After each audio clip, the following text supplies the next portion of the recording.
And we are live. Welcome to today's stream. We've got some more Train Sim World 4, of course.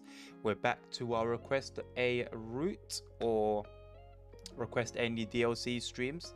I'm very interested in seeing in which direction this goes because when I do these streams, I don't get any requests.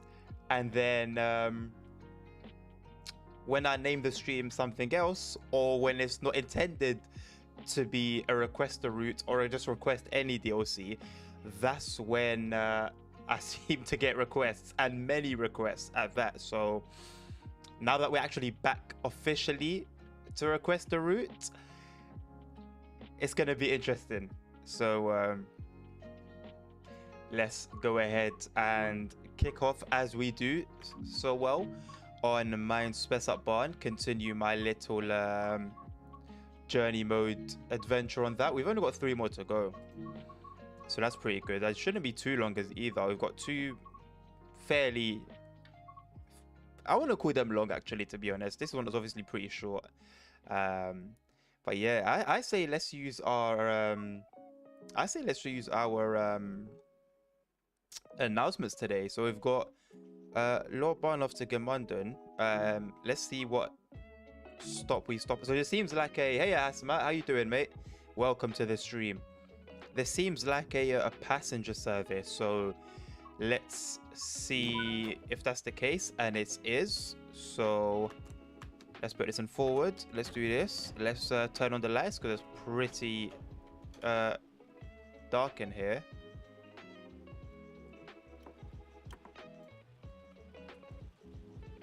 Okay, that was pretty odd. I'm very glad to hear you're good, man. Welcome once again. Coach lights, will turn them on. Obviously, Breaky got to turn that on, of course, as well.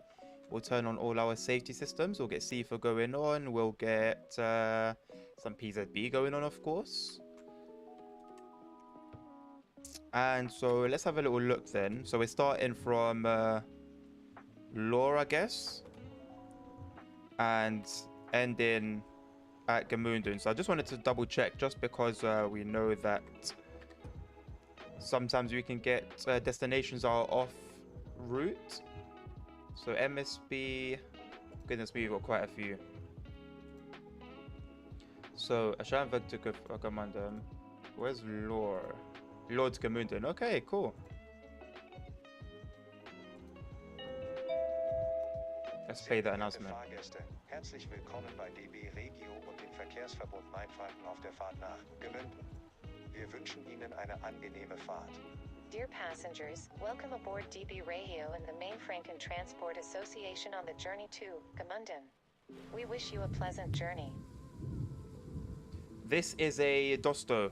Hi, Asmat. Very, very, very common.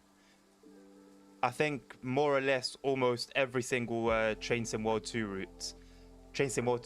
Every single Train Sim World route has every single Train Sim World German route comes with a Dosto. So that's what we've got today. And on the other side, we've got a 146.2.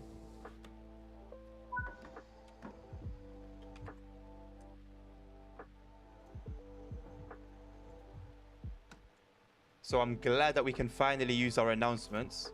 It's going to be a whole lot more immersion now. As you can see, we've got passengers with umbrellas and whatnot. Now, if you're aware of the specifics, you'll know that that's something that's only available on the new DLC routes, the new passengers. But we've just downloaded the mod today that enables the new type of passengers on all TSW routes. So you'll see passengers with like AirPods in, umbrellas, of course. You'll see them on their phones or with their suitcases.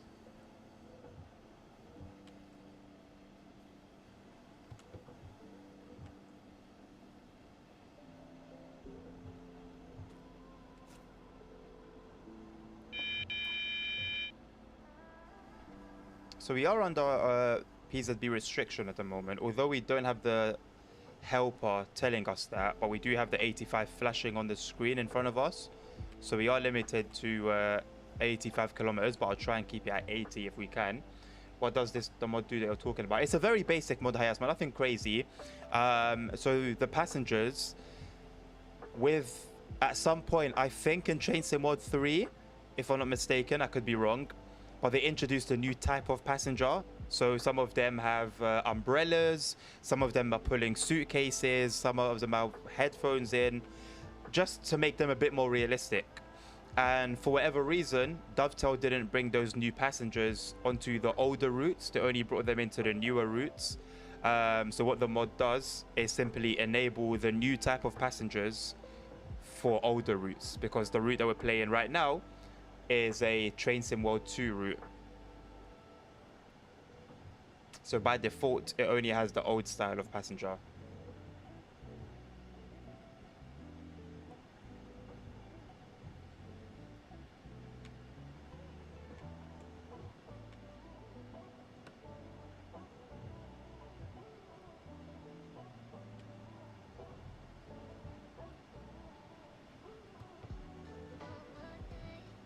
I wish this train had some sort of AFB or some sort of cruise control, something of the sort. I know it's very lazy, but I feel like this train comes across as very modern. It's very easy to drive anyway as it is, so I don't think it would hurt to introduce something like that.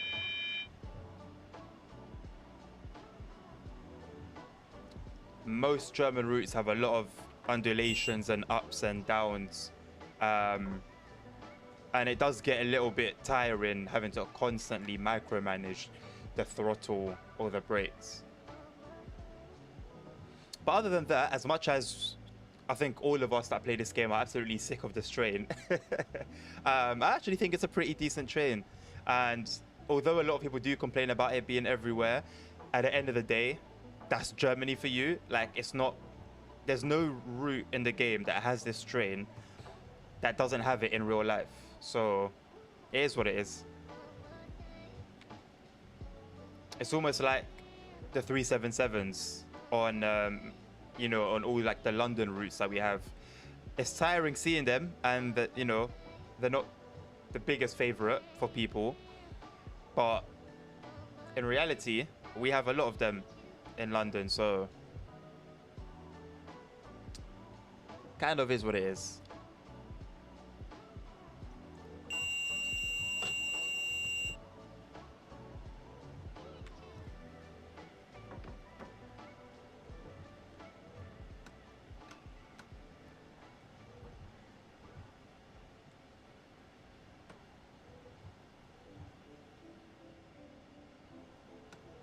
I'm gonna turn back on the where is it? Traction lock, and hope that it comes up. Oh, my things have been delivered.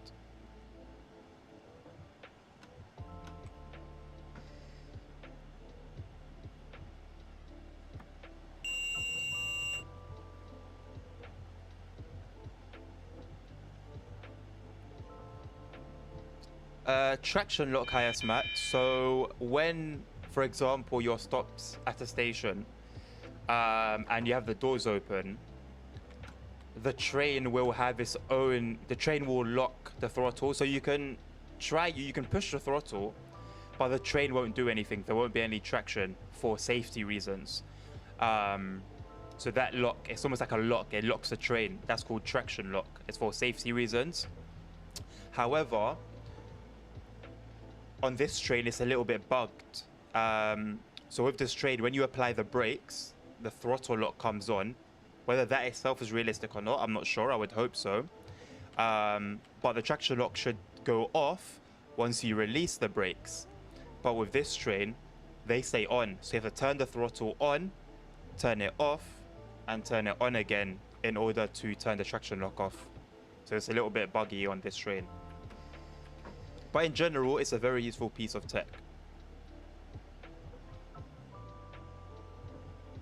But yeah, so with the setting that I have, when it's on, beside the gradient, so on the top left where all the details are of the train and the route, where it says 0.3%, 0.2%, the gradient, to the right of that should be another box that shows whether traction lock is active or not. Because there's no way to tell, as far as I know, from inside the train. So sometimes you'll just be left guessing. By the way, could you do later that sail on the Boston Providence route? Yes, we certainly can. I'll add that to the list. And then as soon as we finish this, which should be very, very soon, this is a very, very short service, then we can go into the next continent.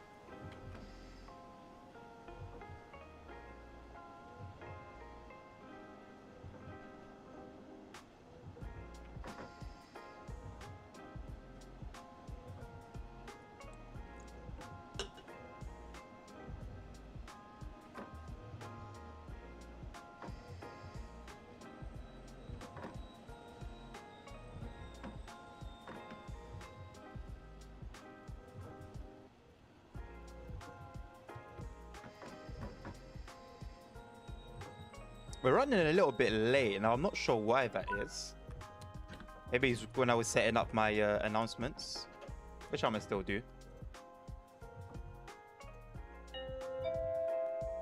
Nächster Halt. Langenprozent. Die Türen öffnen automatisch. Vorsicht beim Ausstieg und am Bahngleis. Next stop, Langenprozelten. The doors open automatically. Please be cautious when disembarking and near the tracks.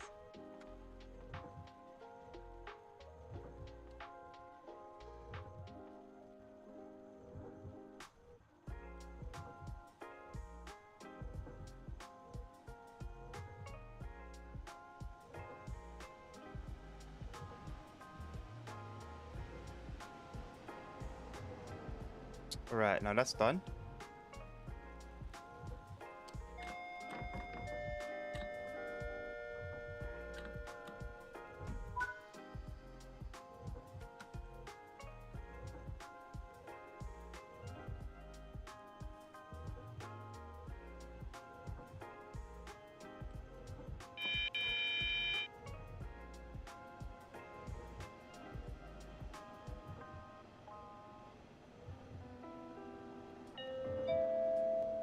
Sehr geehrte Fahrgäste, herzlich willkommen bei DB Regio und dem Verkehrsverbund Mainfranken auf der Fahrt nach Gemünden. Wir wünschen Ihnen eine angenehme Fahrt. Dear passengers, welcome aboard DB Regio and the Main Franken Transport Association on the journey to Gemünden. We wish you a pleasant journey.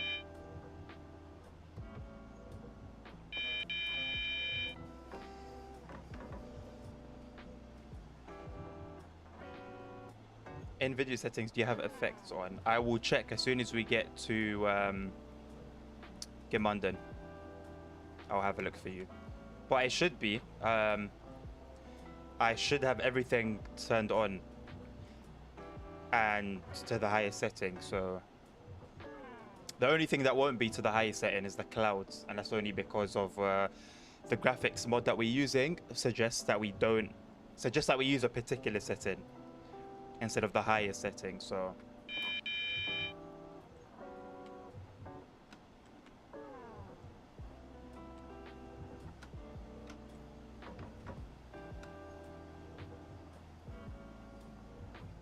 for a while then traction lock was on and I had no idea because for whatever reason, maybe I don't know, man. I don't know. It's a very strange bug.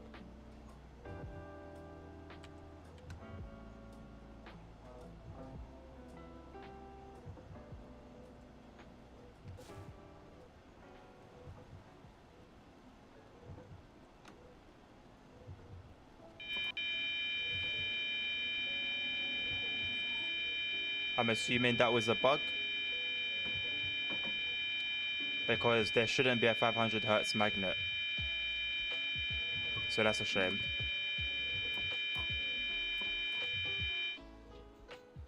That's a shame. That was a bug. There should only be a 500 hertz magnet. Well, no, there could be 500 hertz magnets in general, but they should only activate if the next signal is a red signal. But as you can see, the next signal is green. So we shouldn't have been on a 500 hertz restriction. So that's a shame. I don't recall that ever happening to me before on this route. I wonder if this is a new bug. But we should not be on a 500 hertz restriction.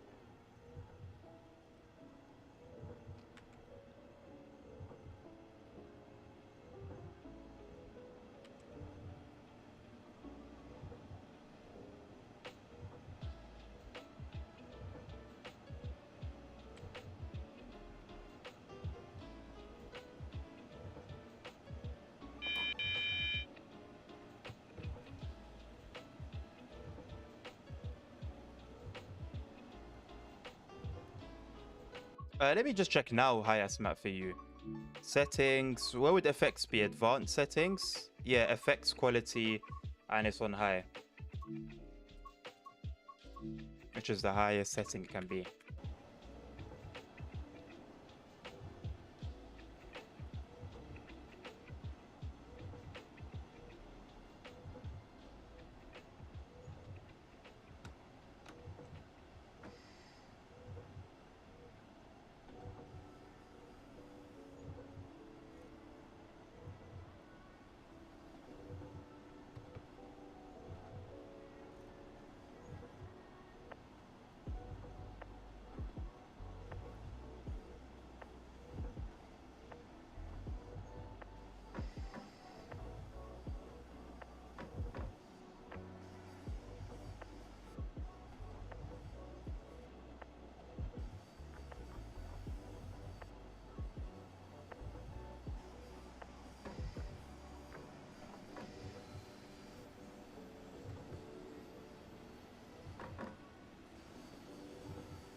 Nächster Halt. Gemünden.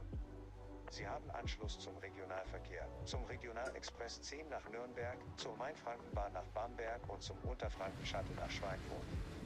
Weitere Informationen zu Ihren Anschlussverbindungen entnehmen Sie bitte den Lautsprecherdurchsagen am Bahnhof. Im Namen von DB Regio und dem Verkehrsverbund Mainfranken wünschen wir allen Fahrgästen weiterhin eine gute Reise. Die Türen öffnen automatisch. Vorsicht beim Ausstieg und am Bahngleis. Next stop, Gmunden. You have connections to regional transport, to the Regional Express 10 to Nuremberg, to the Main Franken Railway to Bamberg, and to the Lower Franconia Shuttle to Schweinfurt. For further information on your connecting services, please listen to the loudspeaker announcements at the station. On behalf of DB Regio and the Main Franken Transport Association, we wish all passengers a continued good journey. The door is open automatically. Please be cautious when disembarking and near the tracks.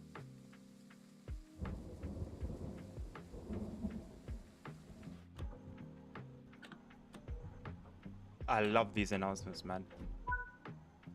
Soundpad was definitely worth the, I think it was £5 that I spent on it. Definitely worth it. All right, Hayasmat, let's go and give the Acela a go. It's been a while since I've driven it. I don't think we have any announcements, any American announcements. I don't think it would be difficult to get them, I don't think. But for now, we haven't got any, so it's going to be announcement-less. Boston, Providence.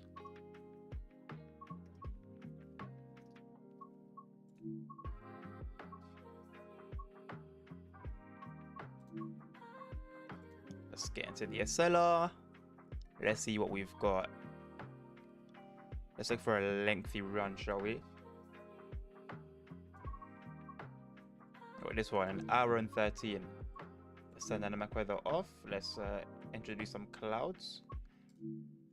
It does get a little bit boring. I do miss. I wouldn't mind driving in the rain sometimes, but not every time, man. Not every time. Okay. Oh, it has been a while. It's very dark in here, isn't it? Even the light doesn't do much.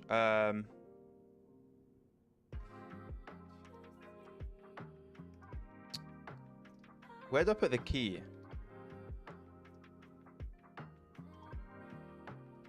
Is it here?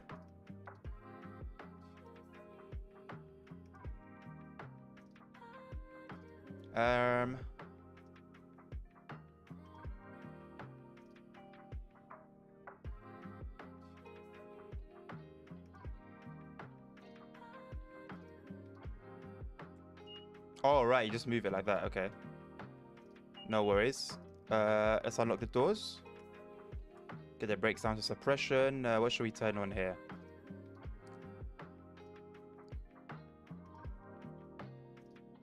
We can have some air conditioning. Leave that on automatic. Don't need to mess around with anything there. Can't mess around with anything there. Our brakes are set correctly.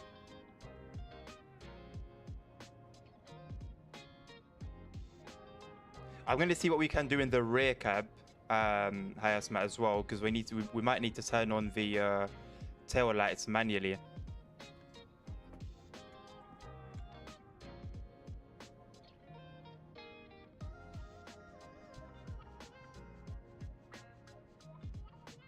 Although, where are our safety systems?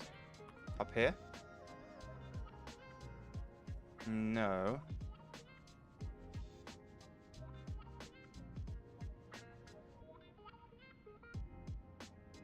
Huh. I'll turn them on like that way. Then we'll go over to the back,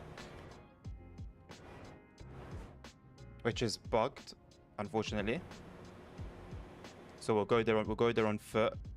Actually, maybe we don't even need to go there. Yeah, no, tail lights are on already. So we're pretty much ready to go.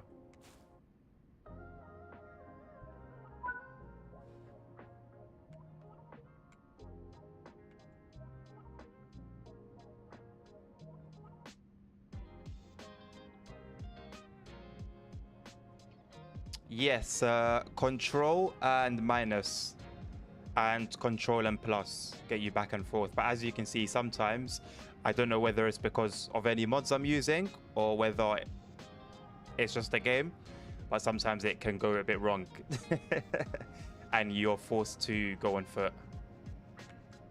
But yeah, keybinds are very handy, man. Very, very handy.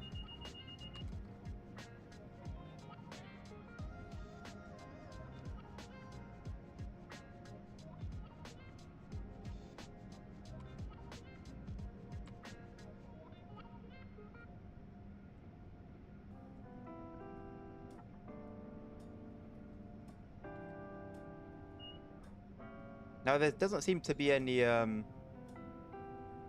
cruise control I can set via keybinds, but I know on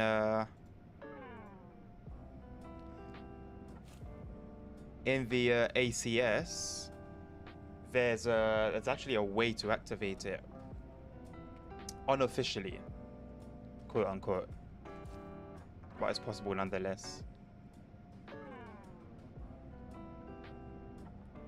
So I've been thinking recently, I'm content with the type of videos I put out, but I think I'm gonna start putting in a little more, whoops.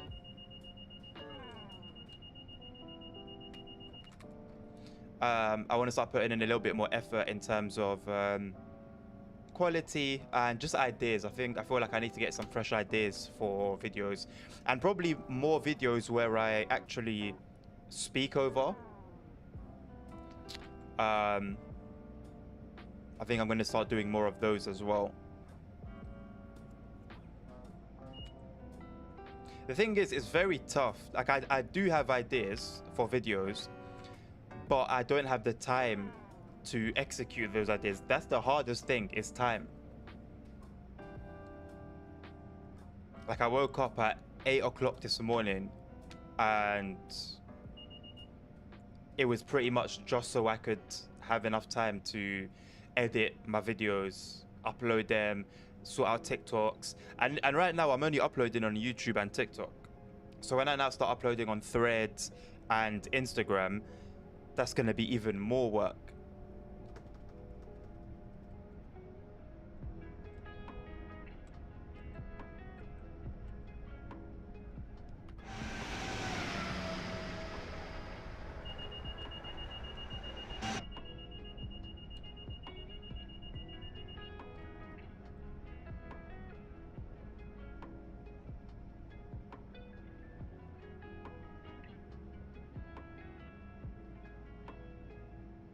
I forgot these exist on this route. How cool would it be to see these in action on this route instead of just being parked up? I'm sure someone will introduce it via mod at some point. I'm surprised it hasn't been done already, actually. I guess it's not really a priority, though.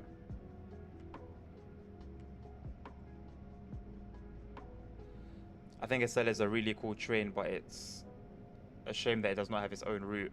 Yeah, the thing is, the thinking was when it first came out was that they've introduced it into the game now as a side entity. So hopefully that means soon it will have its own route. But even then, I don't know whether it was a thing of it's not possible because there's no logical. I might be completely wrong, but I remember reading on the forums that it will be tricky to find. It will be tricky to find a route where the SLA can be the star of the show, basically. That will fit within Dovetail's usual time frame and also scale as well. Because realistically, with a high-speed train, you're going to want a long route, and that's not really Dovetail's strong point at the moment. So I think it's almost like if they do bring in a route or a DLC that's going to have the SLA as the main show, where the route will end and where it will start won't really make sense. And they've already done it with East Coast Mainline. Peterborough and Doncaster are not really start and end points. And that section was maybe the worst section Dovetail could have chosen for the East Coast Mainline. But they didn't choose that section for us. They chose it because it was easy for them. And it fit in their time frame and in their scale and all of their limitations. So that's why they did it. So if we had the SLR on a route and it was its own route, it wouldn't be great. At least it would be something and it would be there, but it wouldn't be great.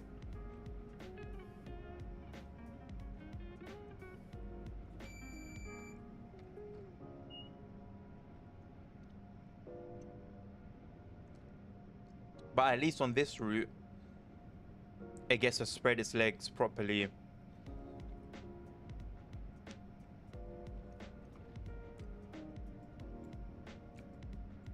I'm assuming there's a service somewhere that's slowing us down because there's a lot of yellows. Yeah, so we slow down by this service over here.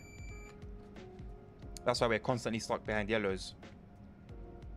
But it's a lot more interesting than being stuck on greens constantly. I mean, we wouldn't be stuck, of course, but you'd be stuck in monotony, I guess, if anything.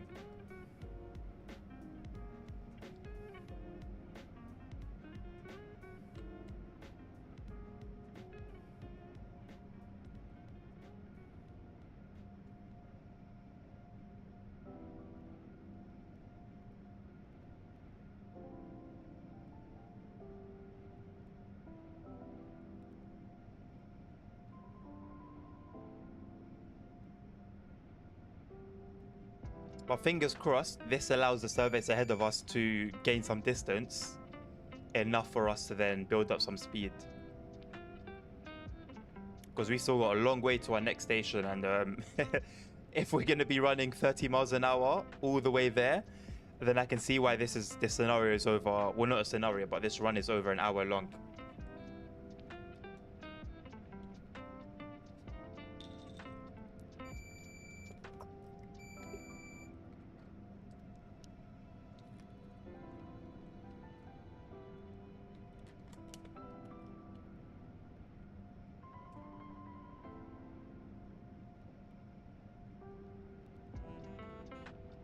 To be honest, I think every high-speed train should have some form of cruise control. But the thing is, maybe this does have cruise control because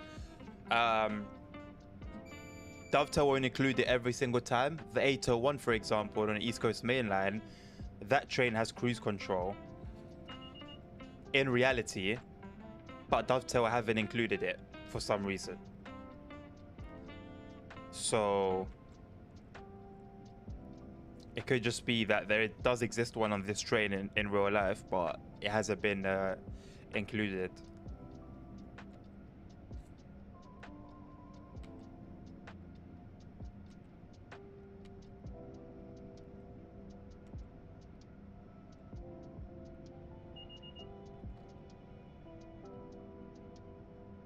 All right, we're finally starting to pick up the pace a little bit now.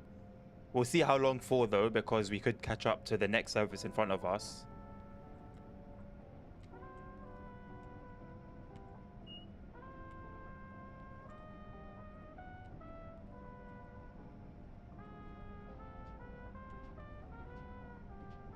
All right, we're cleared for 125 miles per hour. Let's go.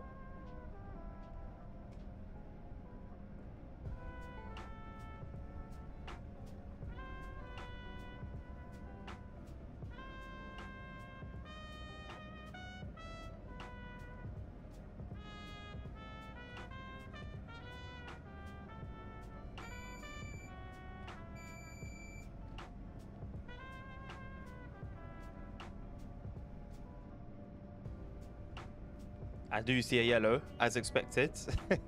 So we are going to have to end up slowing down.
Having to bring her all the way back down to 45.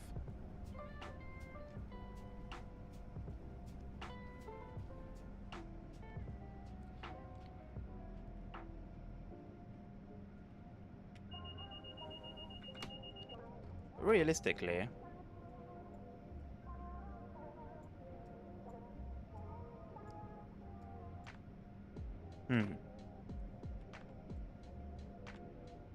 surely it's gonna have to move out of our way at some point, right? If it's a stopper.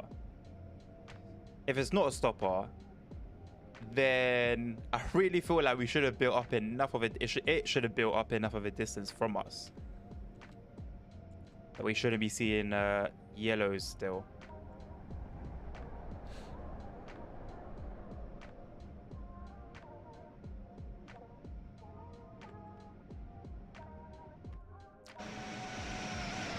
I wonder if he can catch up to it. Although, to be fair, I mean, it's actually not too far up ahead, to be honest.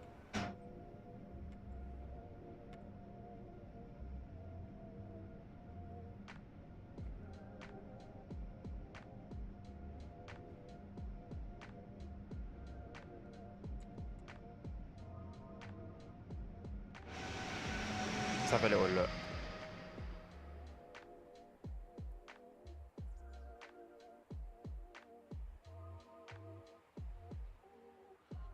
So I haven't actually checked yet, but I wonder if that train is also being held up by another train in front of it.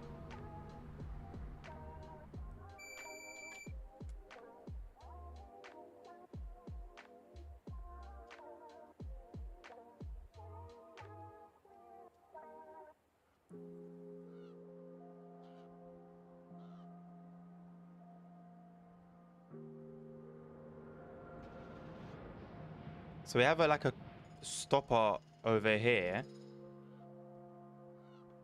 So it's not that that's causing us problems.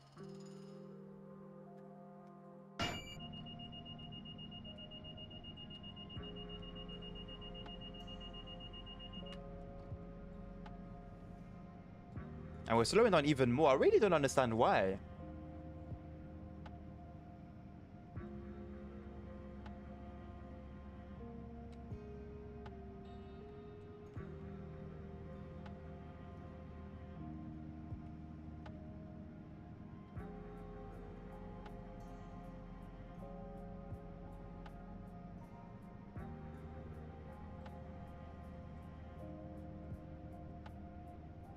Okay, let's have a little gander again. So that's us. And we have this train here, which should be, if it's going to drain back, it's actually not going to drain that rail. So I don't know what we're being held by here. It doesn't make much sense.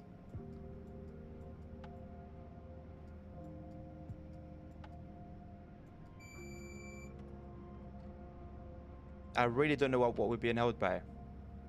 I mean, this was an opportunity, I guess, to simulate a signaling malfunction or just general delays. Because this is clearly meant to be happening for whatever reason, I don't know. But it does open the door for something of entertainment value.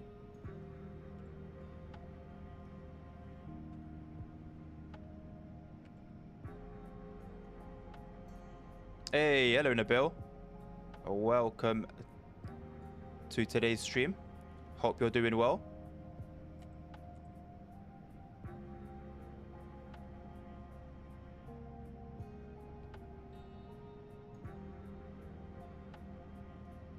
I'm happy to hear that, man. That's good.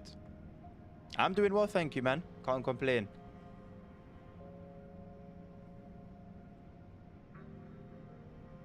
A little frustrated right now at the fact that we're being held up by seemingly nothing. But other than that, pretty good, pretty good. We got to play around with the announcements on Mindspace at Barn, alongside the new passengers on there. So that's pretty cool.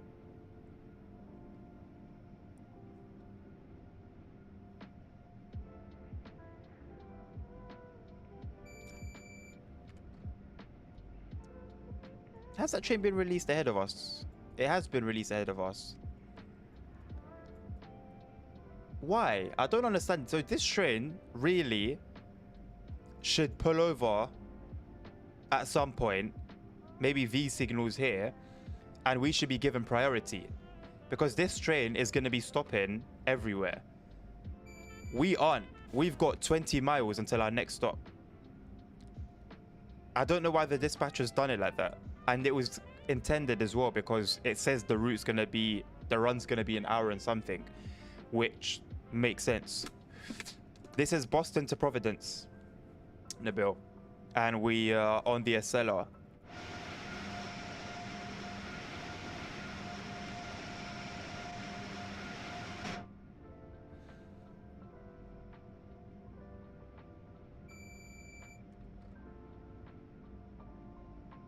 Unfortunately being held up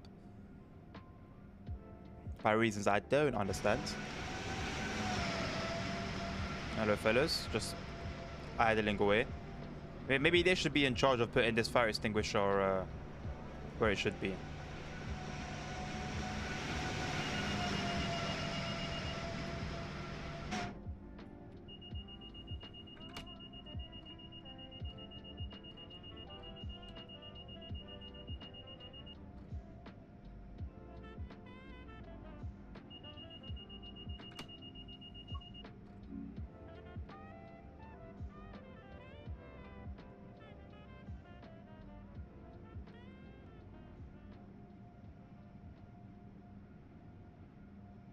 Can you walk through the cab? You can indeed. London Overgrounds are having March the 19th. Let's go. Is that official? That's what, 2.5 weeks away? That is good news, man. That's good news. That's my local. That's my local train. Well, one of many, but yeah, it's local to me nonetheless. It's quite difficult if you're inside that train here, the 710. It's difficult to get it wrong. I'll be honest. Hi, Asma. We can walk through here.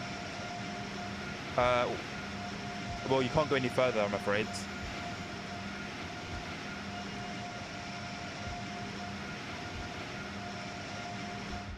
It's very noisy there.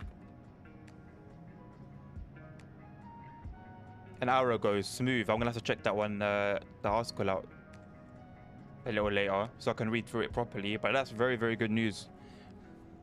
I can't imagine it's interesting though. Did they put any information about layers and stuff like that? I know they're gonna have freight. I know they're gonna have the LNER Azuma going past over the bridge. But there's not really much that you can put on those tracks, I'll be honest. And even the freight, it's not regular. It does pass even during the day, but it's not regular. 24.99. 24.99. That's a tough sell.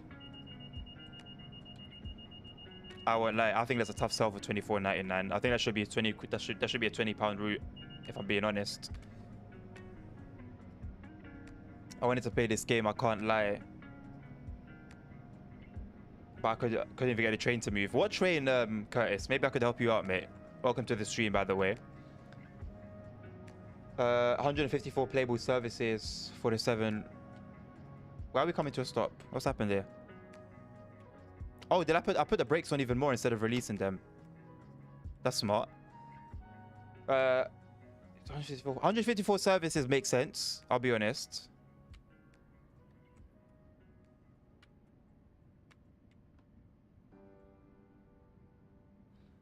And over 1,000 total services with AI and layering. Okay, so I'll be interested to hear how many services there are with just layering, because I don't know what you could put on the route other than freight. You got freight and you got the 710. Any other train that runs on that line, we don't have in game. We don't have the C2C trains. We don't have any of the underground trains, so I don't know where that 1,000 will come from. Anyway, maybe I should read the article. That's a good idea. Maybe I should read the article. Exactly.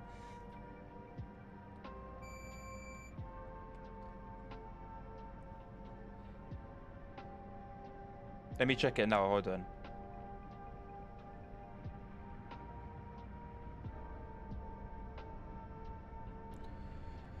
I'm gonna have to scan it quickly as I'm driving. Let me just skip down to... Alright, I'll tell you what.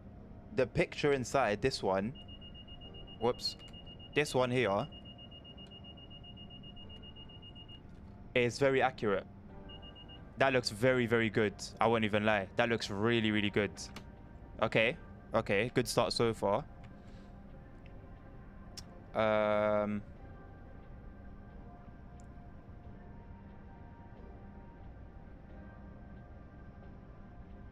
All right, here we go. Services, layers, and gameplay.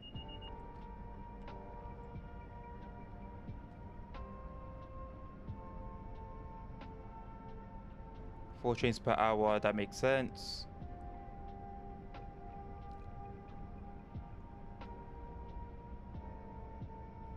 $66. What shock! Oh my god, shock! We got the 66.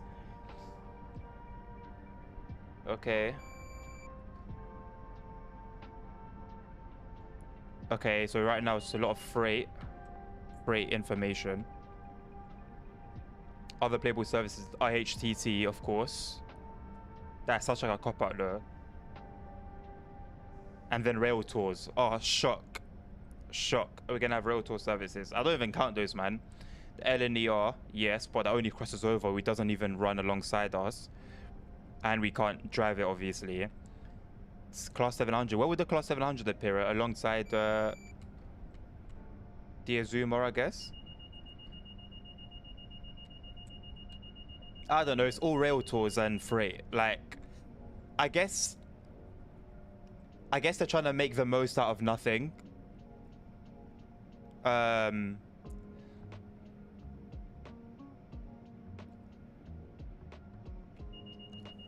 it's not. It doesn't make it any more exciting for me.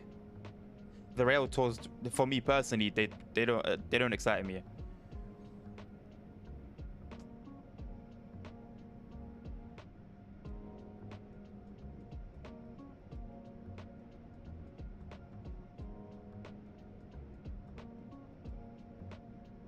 Scenarios are looking okay.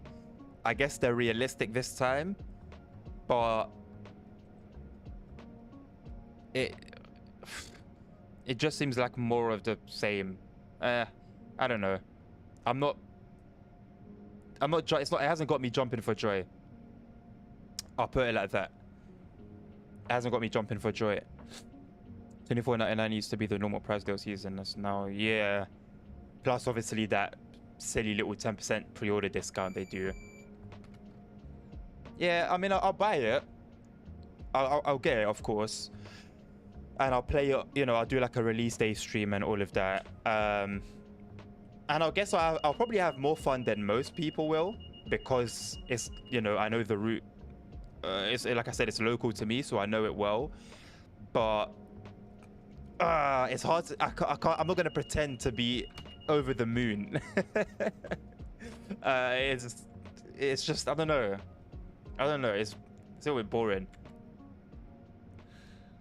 I think it's a route where you'll get maybe a few hours of fun, and then you put it aside and you never touch it again.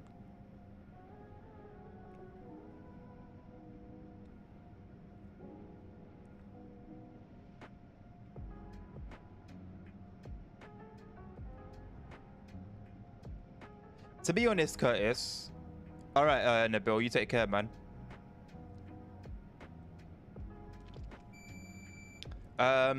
If you're still here, Curtis,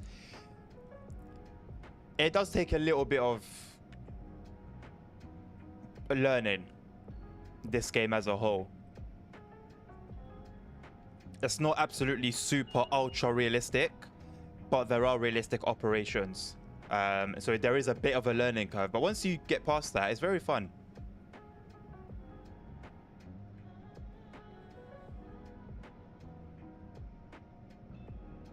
And there are ways to make it easier, and there are ways to make it trickier for you as well. So there is a decent bit of flexibility.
Do you think that this game has a train where you can play without UI? I mean, like, you can't use UI, you have to use only the cab things. I mean, realistically, every train. Some, of course, will be harder than others, but ultimately, it's possible. But it's the fact more so that you need to not only know the train, but you need to know the route that you're running. You need to understand the signals that are on that route. If you're using any safety systems, it's important to understand those as well. I think if you're starting from the beginning and you don't want to use any UI, then the simple trains like the 377, the 465, you know, these one-handed multiple units are a good starting point. So then you sort of, yeah, that's the thing. So with something like the speed limits, it's a matter of knowing the route, knowing where the speed limit signs are. With a lot of routes, like, I don't know about the US, how it works in the US, but in Germany and in the UK, there will be signs that tell you a certain speed limit is coming. So you don't even necessarily need to know exactly where the speed limit signs are, where at the point where you need to be at the new speed limit. You can just look at the ones that warn you of the speed limit or the speed change, and you go according to those. But ultimately, it comes down to route knowledge, just like real life. Before a train driver is allowed to drive a train by themselves, they need to learn the route first. They need to know where the signals are, where the speed limit changes happen, where the speed limit signs are, where the stations are. All these little things they need to know like the back of their hands. And it's the same thing here. But obviously, it's easier to start with a simple train as you learn the routes, and then go into something more complicated. So you're not worrying about the train and the route at the same time. You're only worrying about one thing.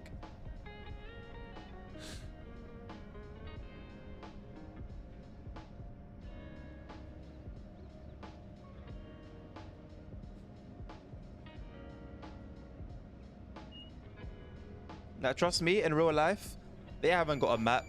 They haven't got anything that makes it easy for them.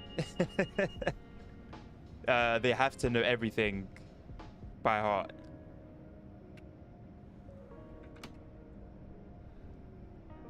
The only trains where you don't need to do that are, from what I know, like in the UK, are like the London Underground trains. Because a lot of those, not all of them, but a lot of them are automatic. So all the driver needs to know is where the button to open the doors is. And they get paid very good money to open doors.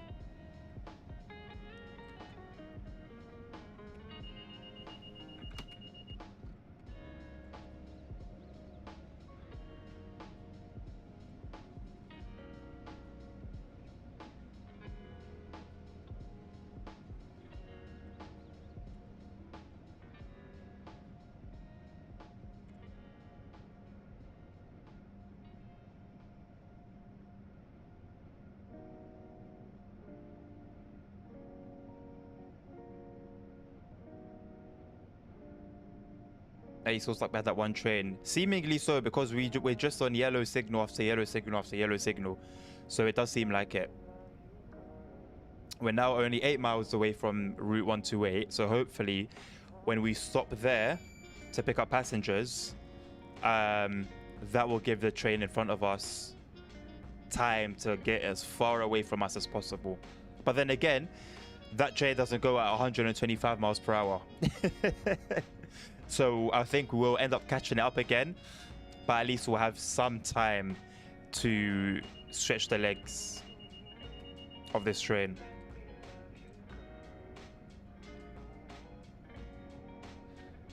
How many stations does that service have? The other service, I don't know how many, but I know it's a stopping service. I think it can have big gaps between stations, but it's still gonna stop at every station.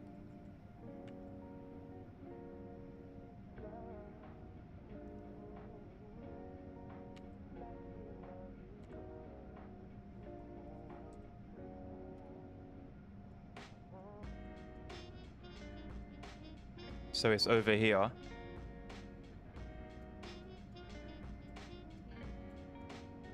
But that train itself doesn't have anything in front of it. So it's just limited by itself, basically.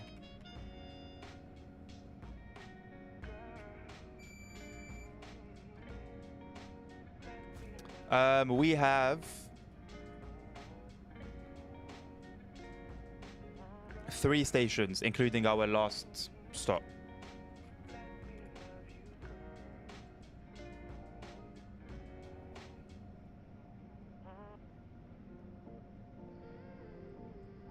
If this is according to real life, then I really do wonder why they operate their passenger services like this. I know passengers aren't a priority in the US, but it's still odd.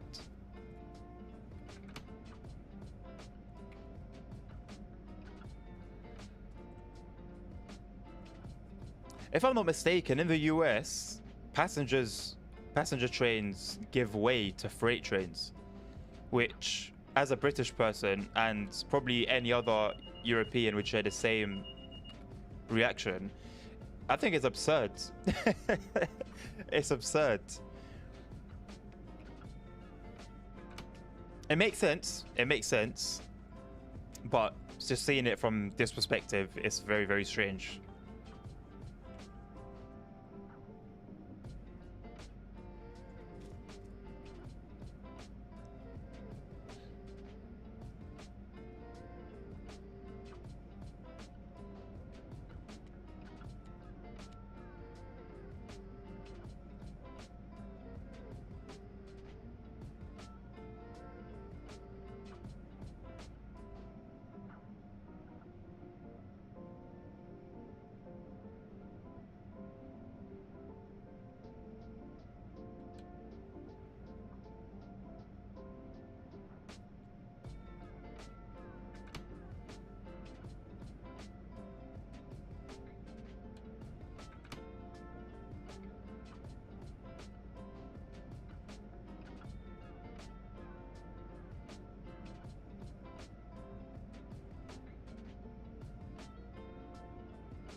Also, Hayasmat, with regards to running without a HUD as well, if you're driving like a passenger service, there's no way to know what time you're due to be at the next station. You have to look at either the HUD or you look at this menu here. Because unfortunately, unlike SimRail, they don't put the timetable anywhere inside the cabin. Which I don't think would be difficult.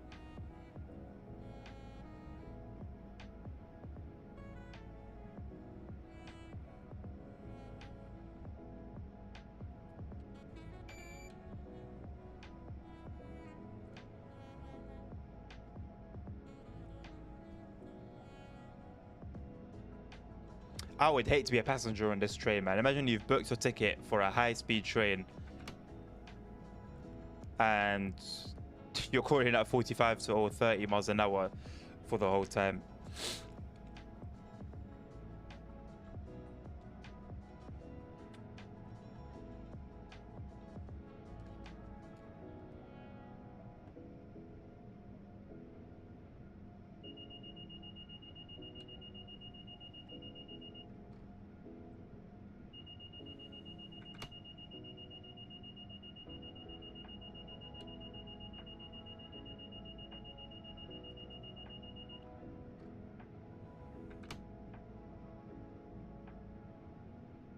I think we have it in view.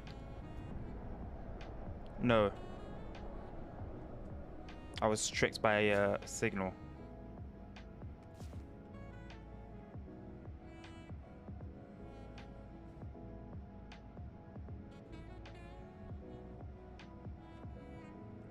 Yeah, and I think it costs a fair bit to get a ride on one of these.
I think I'll go and play some Train Sim World because you made two.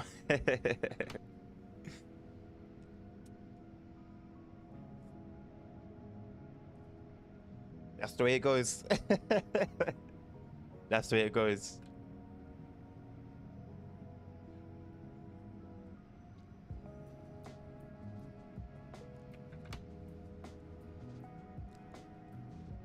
Enjoy it, highest mate. What route do you have in mind that you want to run, that you want to play?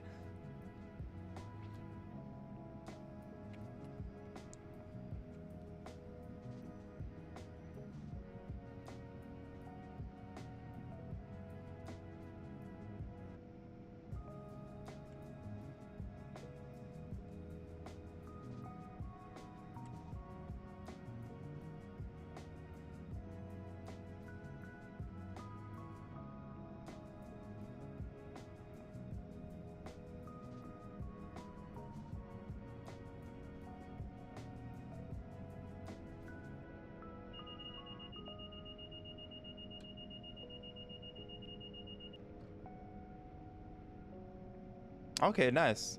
Why not, man?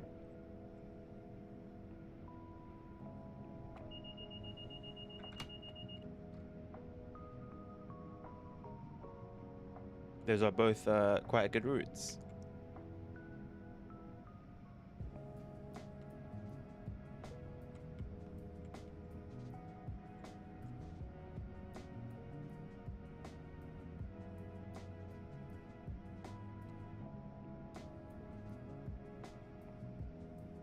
All right, highest mate, man.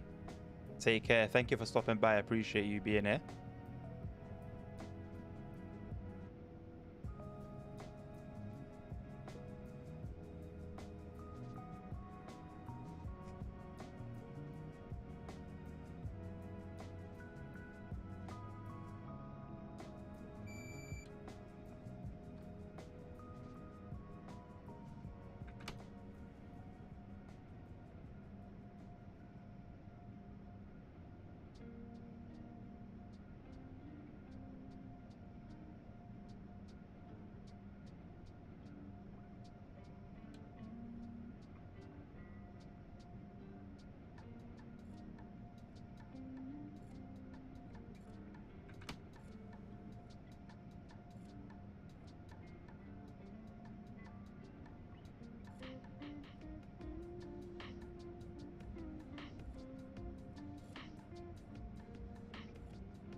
We are finally approaching Route 128 and get a clearance to 80, although I highly suspect that this yellow will bring us down to 45, if I'm not mistaken.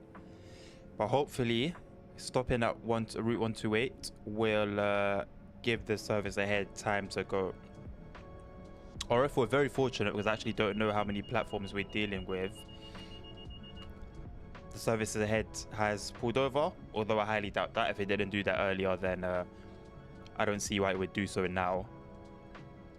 It has been frustrating though, not being able to get this service going the way I would have liked to do so. And I just cannot wrap my head around why this train would be kept behind the other service. It makes no sense to me at all. And we're even running behind schedule. We're running 3 minutes behind schedule.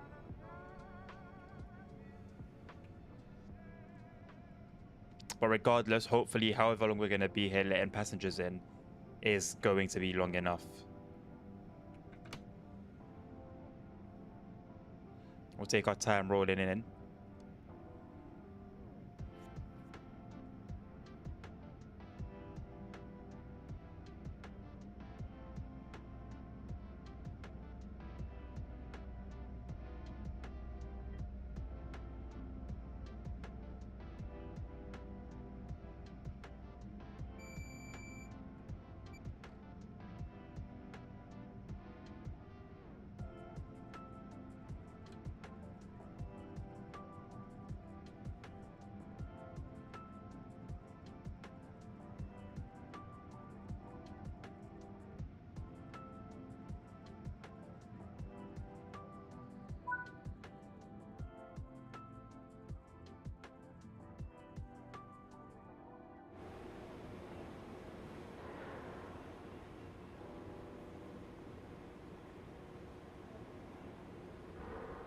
Looks like we are going to be here for a while, which is very good news, I'll be honest. So our friend, how far have they gone?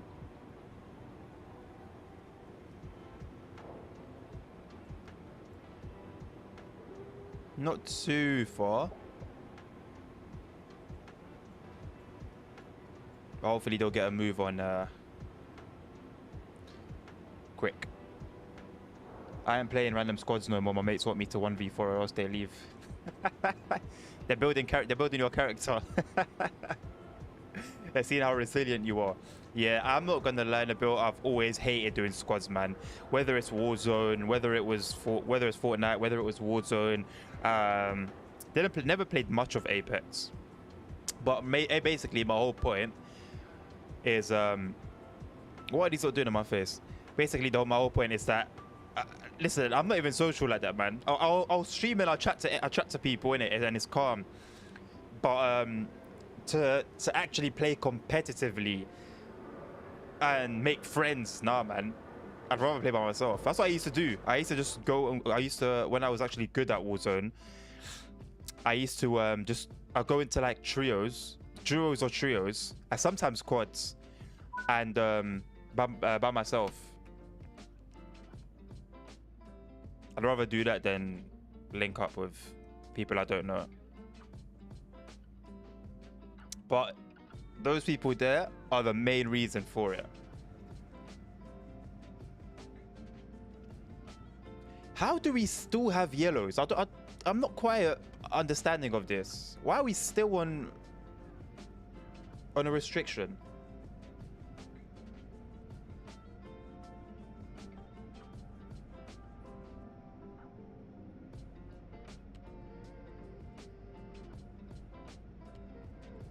I'm almost tempted to just lock off Axes at this point. Axes or ATC, whatever it is that's signal related.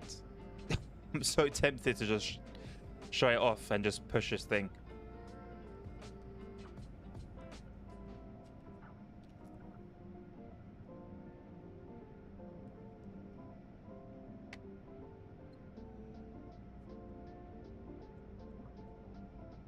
I don't think, Nabil, I'm gonna end up going on Fortnite because bro, I don't even have time to like work on the content that I want to work on and work IRL. It's just impossible, man. It's just impossible. I'd have to sacrifice something at some point to have that little bit of fun.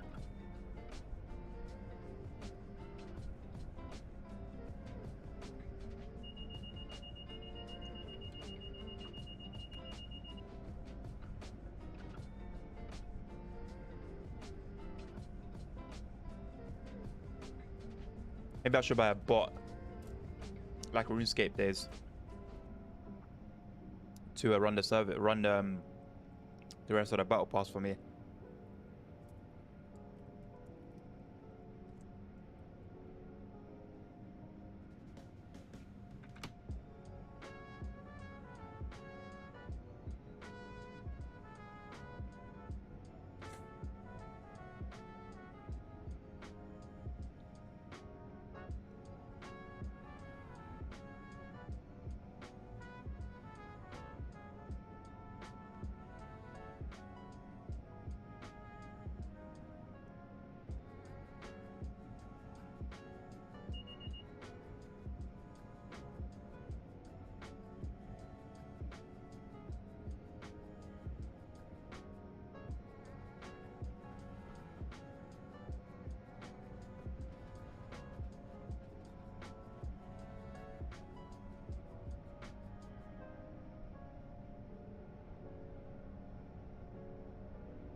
All right, man, we've got greens. We've finally got greens for a little while.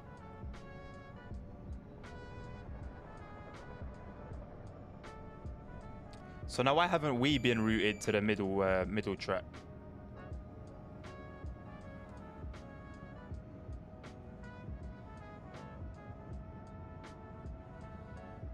To go past a stinking commuter service.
Your followers goal just reminded me that already 60 days have passed. Yeah, man, it's crazy, isn't it?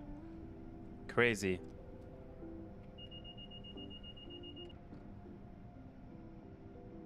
The way I like live my life now, yeah, I just try and do the most I can for myself and my family every day, because there's time don't wait for no one. Like, at least before, it was almost like time would pass and you sort of work alongside time and you do your thing. Now it feels like time is actively against you and you're working against it. It's just crazy, man. It's just crazy. Hey, look who it is. Hello, Punk. Nice to see you, my friend. It's been a little while. I'm so tired. What's it, 11:30 there now? Try waking up at 8, man. I woke up at 8 today just so I could work and get some editing done. Nightmare, man. I think I slept at like 2 yesterday, 2 in the morning. And yeah, it wasn't fun. 10:30, really? Wait. So I start streaming at 9 o'clock your time. Shit. I thought it was 10.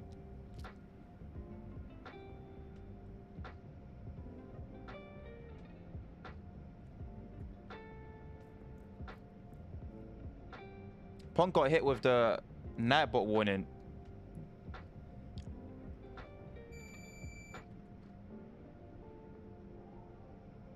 What's March Madness? It's a sale, isn't it? Steam sale, right? Yeah, don't worry, Pong. I understood. If I was to actually take that as literal, then I think someone should check me. But yeah, that's pain. Much better sell, yeah. We are very blessed on Steam to have the sales we do, you know. Like, I haven't owned the PlayStation, or I haven't owned a console, period, since the PlayStation 3. So I have no idea what it's like to suffer immeasurably with zero sales. But I'm not complaining.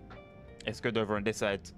March Madness sales for Steam only for certain DLCs are going to sell. I mean, for a game like Train Sim World, it's perfect. And there's a global Steam sale on the 14th.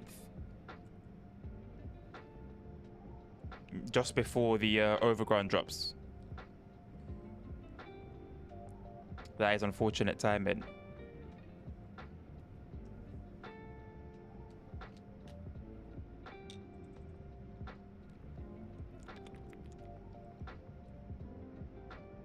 Oh. Well, I guess that's going to be like 80% Overground. Which isn't the most exciting thing.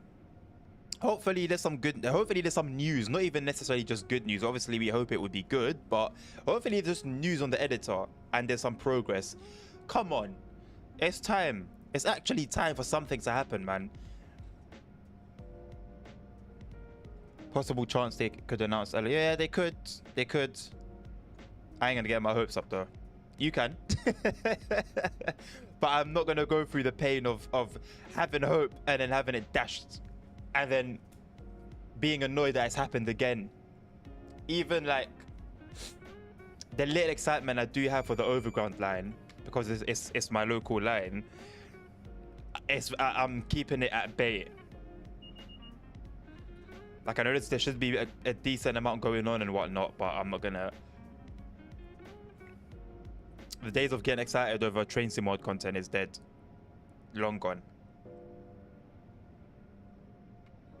Like, Train Sim World 2 days? What? Train Sim World 2 days, yeah? And even maybe for a little bit of Train Sim World 3.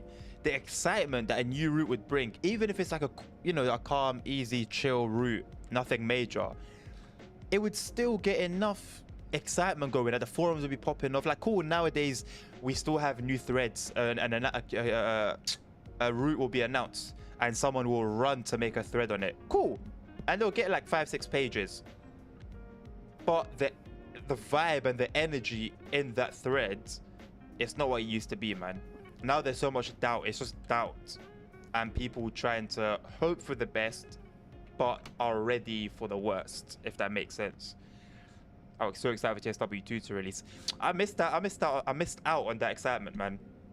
I missed out on that excitement. Although it was good enough that was the one that got me into Train Sim World. So I guess I still felt enough excitement to buy. And bear in mind, this is my first ever like train game as well. So even into the genre, actually tell a lie. I did buy Train Sim Classic like 10 years ago. But the laptop I had at that time, and yes, number one, it was a laptop, and it was 10 years ago. There weren't many good laptops for gaming 10 years ago that were affordable. And I tried it, and it was so bad. The performance was terrible. So I played it for like 20 minutes and then got rid of it. And yeah, it was also pirated, so I didn't keep it basically. I just deleted it. But this was the train. Well, not this obviously, but Train Sim World 2 was the first game that I stuck to, that I like fell in love with, that I kept. And it was a good. The excitement that Rush Hour brought. Like, if you guys remember Rush Hour when it was first announced, the forums went crazy over it, man, and there was so much anticipation. And then what happened? Delays. They were all meant to release in summer. The last one came out in October. And then even within those routes, there was a lot of things going on. It always seems like whenever we allow ourselves to be excited, it just opens the door wider for disappointment. So I try to be a realist more than anything.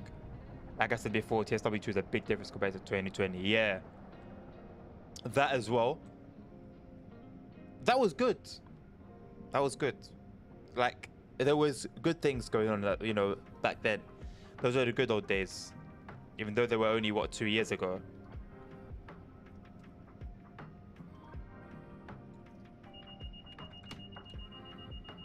I'd love to just see like 5 years into the future or 10 years into the future and just see what happens to Train Sim Worlds.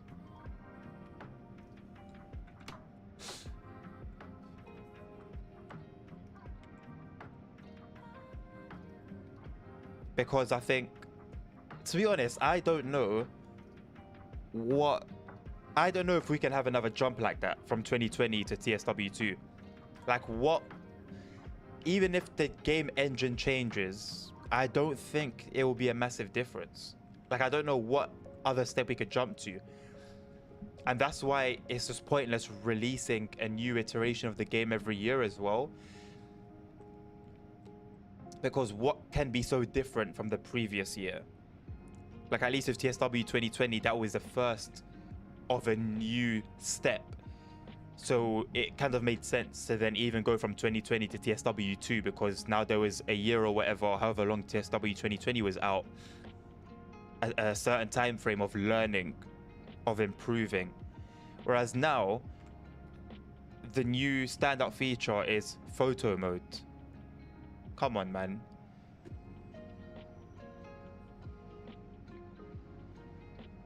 I mean, guys, no one here hopes for it to be dead. No one here wishes for it to be dead.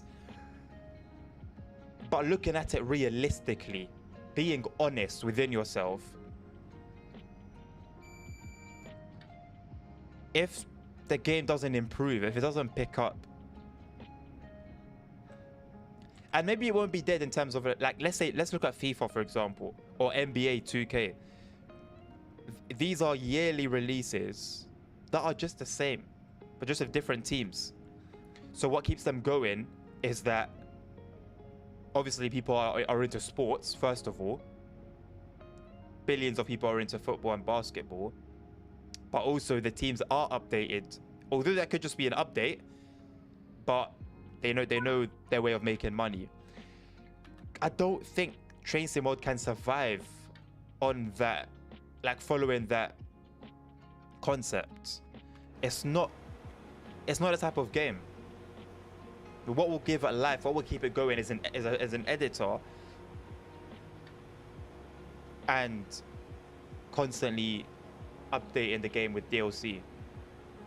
And you don't need to release a new iteration of the game every year to do that. That will kill off the game, because why would I buy Train Sim World 5, for example, speaking theoretically, if the only new feature will be that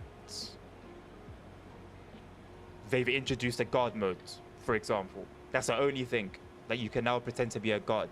And it's not even super detailed. It's what you can do now, but just it now has its own part in either the journey mode or in scenarios or whatever it may be.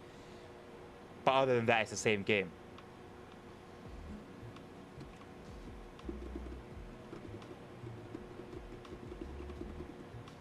At the end of the day, we can only wait and see.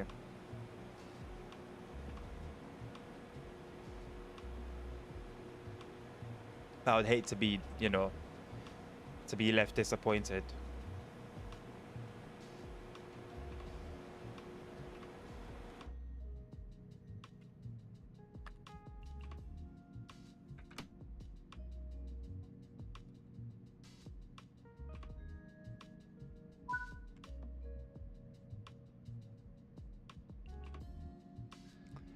If Dovetail worked with Foobs to implement God mode into TSW5, they would take away half of those features and try to add their own. I mean, yeah.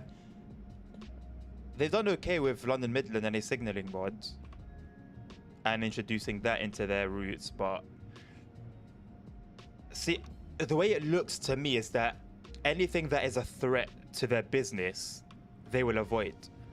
I feel like with the editor was a threat to their editor was a threat to their business. That's why they're delaying it. I honestly think that, and I hope I get proved wrong, but I don't think I will get proved wrong anytime soon, because we've already seen with what limited resources are available to us what people can do.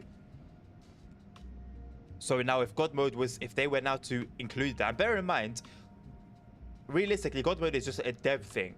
Like, it wouldn't really be a feature. You know, there are helpful things in it, like it being able to change FOV, being able to skip objectives if they get bugged, stuff like that. But I think it just gives the user too much freedom. I don't think they want that.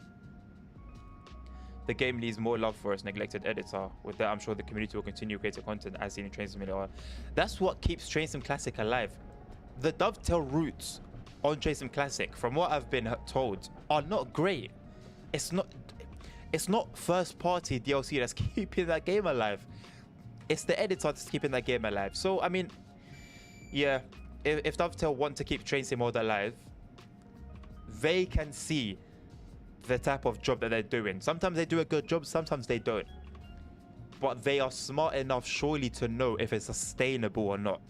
And what would definitely be sustainable will be having the work of passionate people.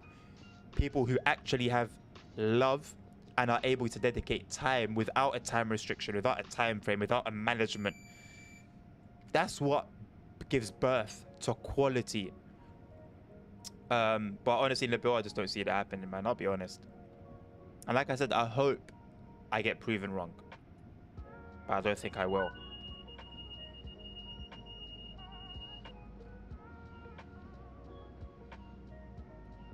Before TSW4, you were able to spawn in training in the God mode. I think that's what I've took an idea from. Yeah, I mean, yeah, but I don't think it was like a big thing, really. Like, you were able to spawn in absolutely anything, but I don't think it was something people desired. I think people wanted something like formation editor more, which was, if I'm not mistaken, a selling point of this game, right? Which has only now, in March of the following year of release, has entered beta. The suspension nonsense, where's that on the pacer? On one train, I don't even know if Maintobahn has the new suspension. It's just a mess, man. It's a mess. It's a fucking mess.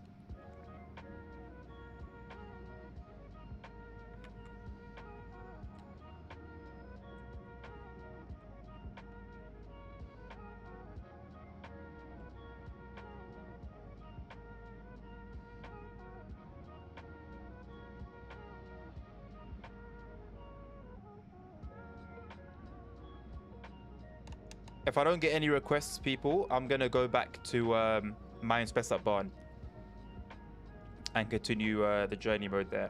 Did you know TSW2 players will still promise a Bakerula? Yeah, and eventually they were then told, hey, sorry, we weren't able to. And remember how many times we were told, oh, the updates are ready, but we're just waiting for a release slot. We're just waiting for a release slot. We're just waiting for a release slot. Do you know how many times Dovetail said they were waiting for a release slot for those updates? Just to say, sorry, we weren't actually able to bring them in. So what was going on then when you guys were saying that you were just waiting for a release slot? And that lie, which is a lie, I'll say how it is. That's not an assumption that it was a lie. That lie, I wonder how many more of those have occurred or are occurring right now.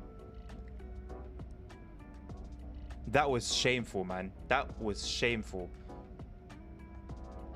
No, trust me, they were able to bring in the Bakerloo timetable. They only just made it available for Chainsaw Mode 3.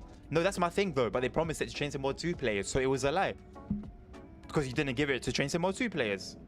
And it wasn't just that Bakerloo thing. It was quite a large patch.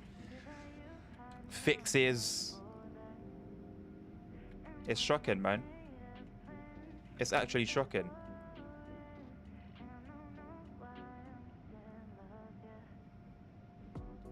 But then that's what happens when a business sees you as money. They see you as a number. They don't see you as a human being who's worked, who has a limited resource of finances and has decided to take from that limited resource and give to you. They don't see it like that. They just see numbers. And the sad thing is, there are passionate people. Look at the WSR remaster. A personal project made out of passion when the person was given time and he wasn't rushed. At the end of the day, it comes down to business, man. That's what sucks. But then that's why you give us the editor, so you guys can do your business thing and make your money and release your shit routes that are rushed and broken and all of this bullshit. And then let the public, let modders, let whoever create routes where they're allowed to take their time and will be passion made, passion driven, and will be of a quality that you guys just cannot provide us, so that your game stays alive, so that maybe there's an opportunity that new players will come into the game and see your first party stuff and give you lot money. Like, it's frustrating, man. It's actually frustrating. And it's messy. It's messy because you've got passionate people. You've got passionate people there. That's why it's a mess. Because it's just a mix of everything.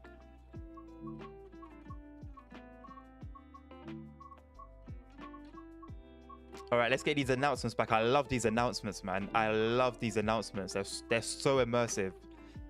They're so immersive. What have you got next? I hope it's a passenger service. I think it is. And it's a decently long one as well. Let's go. So Gemünden to Aschaffenburg. Let me get that one ready. There we go. Let's just make sure the stops line up. I don't remember my keybind. I think it's 9. I think I got 8 and 9 as my keybinds. Is it freight? That's an L. How do you know? How did you know? Did I miss something? Hold on a second. Am I slow? It said I'm just slow then. Well, that sucks. We'll do it anyway, but that sucks. Where does it say it? Right. Okay. Fair enough. And this is freight as well. I don't give a toss. Let's go.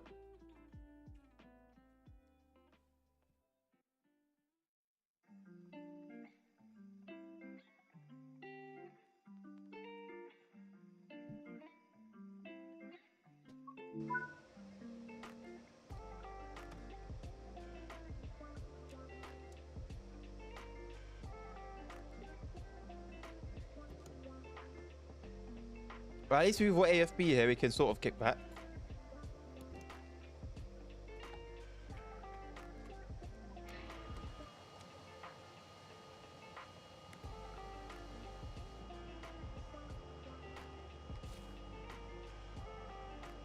AFB, AFB, AFB.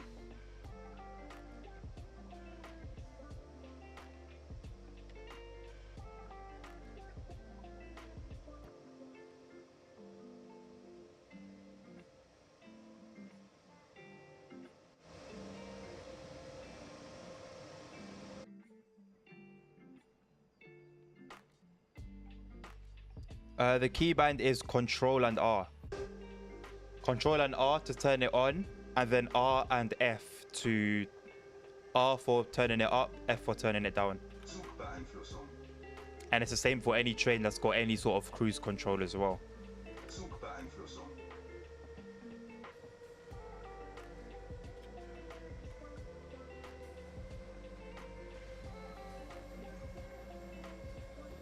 Yeah, so you just add the control and R.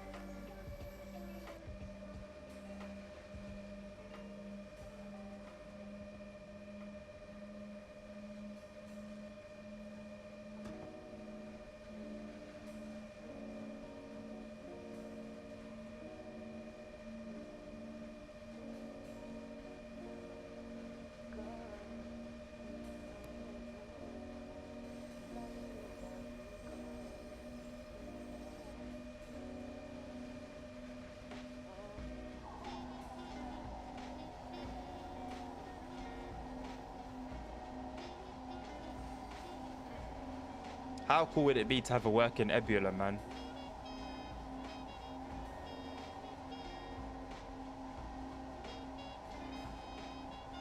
Would make life so much easier running HUDless with it.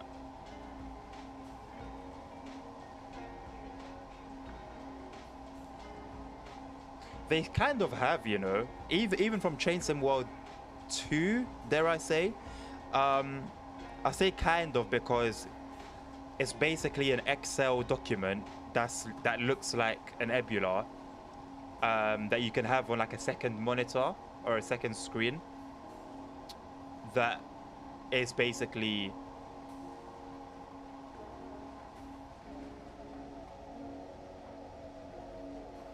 that, yeah, you can have. I don't know what routes are available for it, or how many routes can work on it, or how many routes it can work on, because I haven't seen anything about it for a while. There was a thread post on it, and unless it's been moved to like off topic or creators content section, it could be dead. I hope it's not. I hope it's not. But yeah, to now include it in the train itself, that's a lot of work. That's when you need the full editor.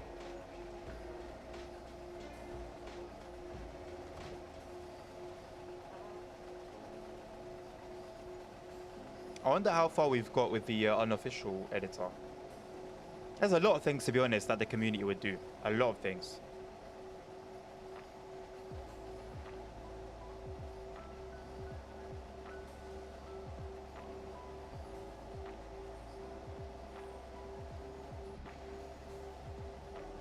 Because as much as, obviously, more than anything, we want routes and we want trains, it's also the small details that you don't need to go out and record the train for. Like an Ebula, for example, that doesn't take as much work as it would to create a logo. So all of those little things like that, the community would very quickly take care of those.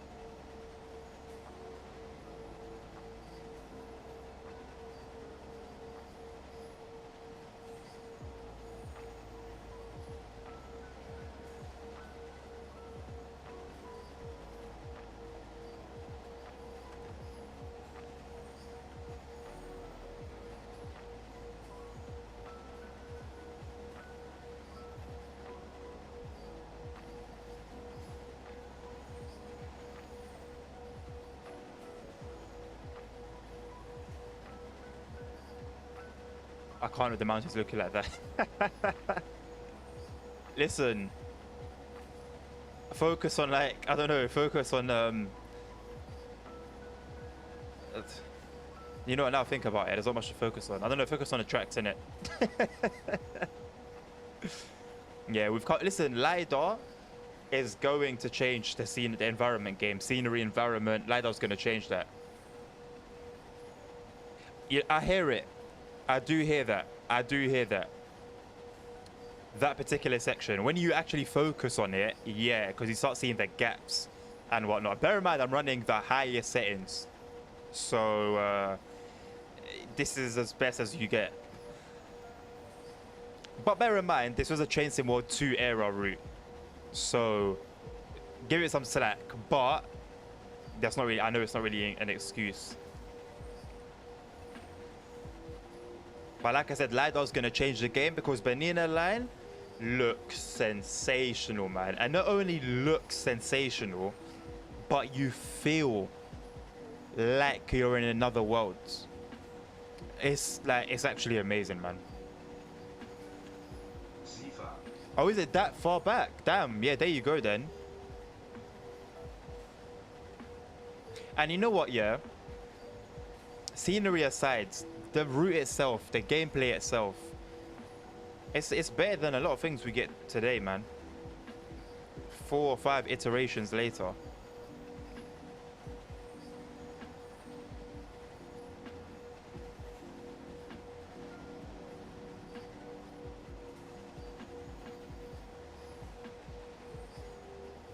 These were the days of getting 2 locos every new route.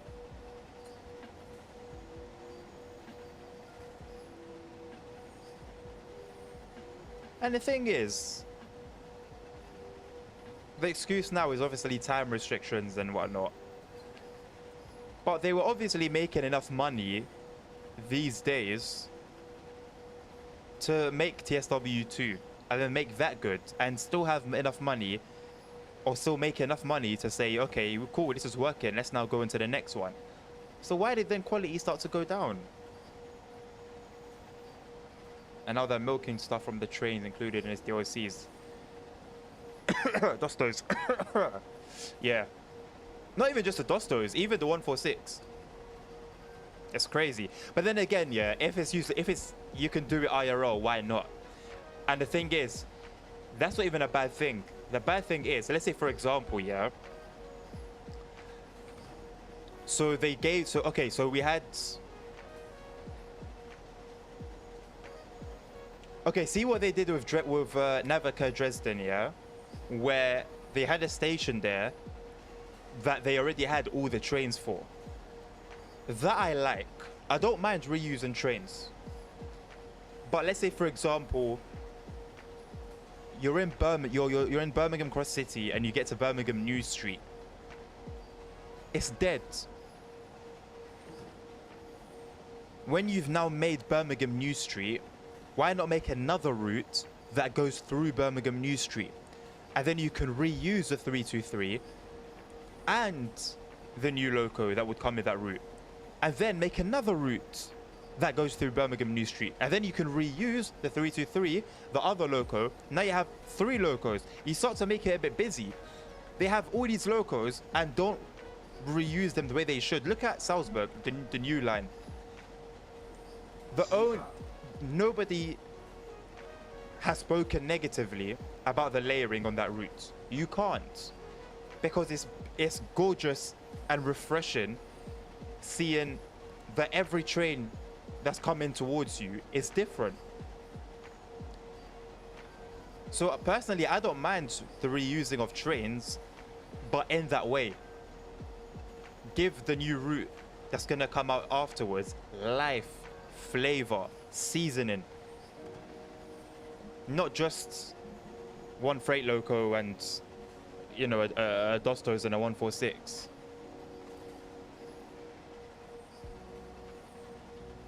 There's so much potential in this game, man.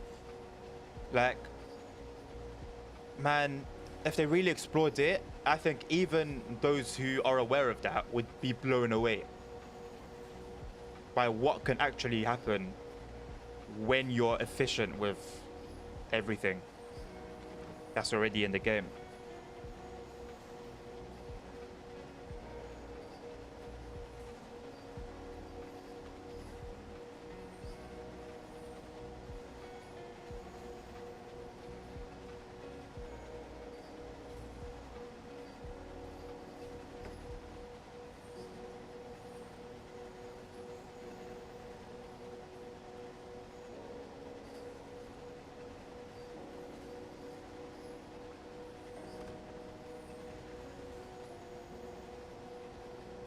Look how dead these stations are. There's nobody at any of these stations. Why is that? Complete ghost town. It's quite odd.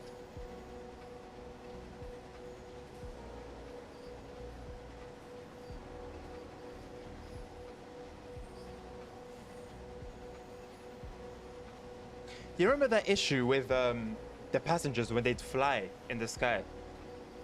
Why did that take so long for them to fix?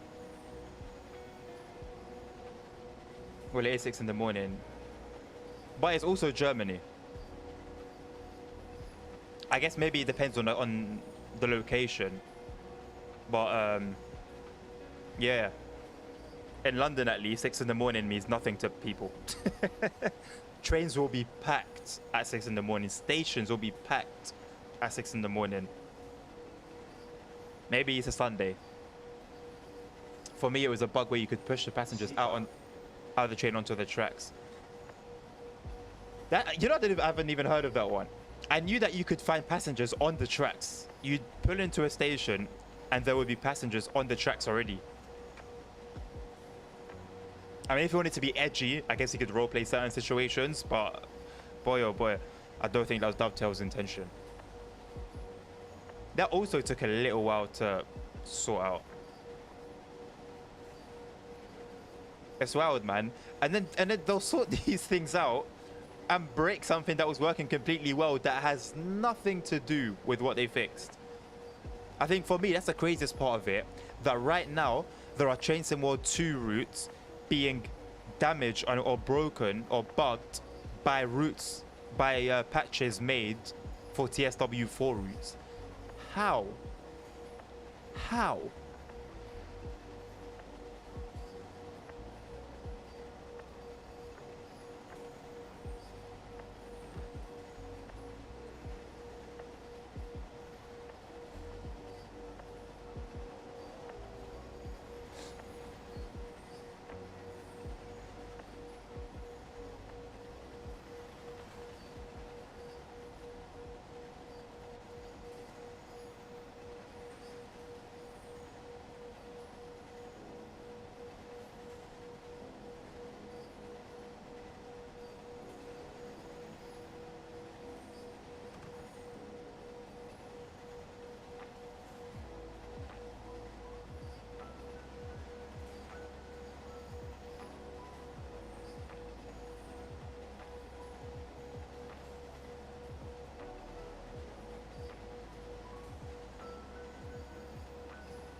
Also,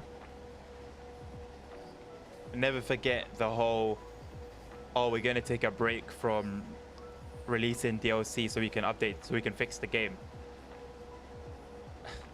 And then announce TSW 3. That was devious. That was actual treachery. I won't even lie. That was treacherous. That little period of time was like exceptionally horrible.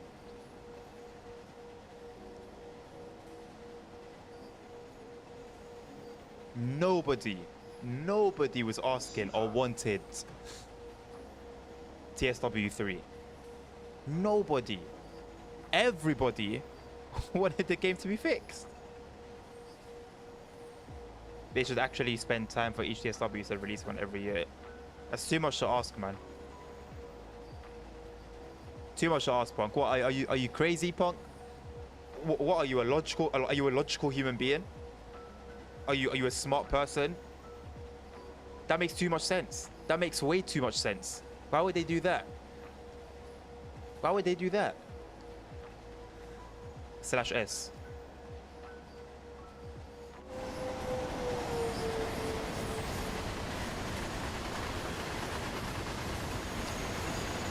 And the worrying thing for me is, Simrail is not a terrible game. Obviously, I'm speaking subjectively. Simrail isn't a terrible game. I don't think it's the threat that a lot of people think it is. I have it. I've played it a little bit, but I've never streamed it. I've never made content on it. It doesn't excite me. I wouldn't mind playing it if people want to see it, but it doesn't excite me, man. And I'll search it up on Twitch, you know, just to see how many people are either streaming it or watching it. There won't be many. From my view, they basically use the same code and rename the game file for a new release. They don't rename the game file, Punk. The game file, like, not forget it. Forget the title. The core file that you can access on PC, the folder for Train Sim World, hasn't changed. The name of it hasn't changed since Train Sim World 2. It still says TS2 prototype from Train Sim World 2. It hasn't changed. The game hasn't changed. Like, that's not. It's not a joke. It's not like a mockery or an exaggeration. The core game hasn't changed. Unreal Engine obviously had its little upgrade, but the core game hasn't changed. So everything they've added as a feature could have been added to TSW 2. Like, when people say it's the same game, they're not joke. They're not. It's not a lie. People will reply, "How is it the same game? You're just talking crap." Basically, they're not. The core files, the core folder is exactly the same. It's just that now they've got photo mode and creators club and suspension that hasn't really come yet, and formation designer or editor that hasn't really come yet.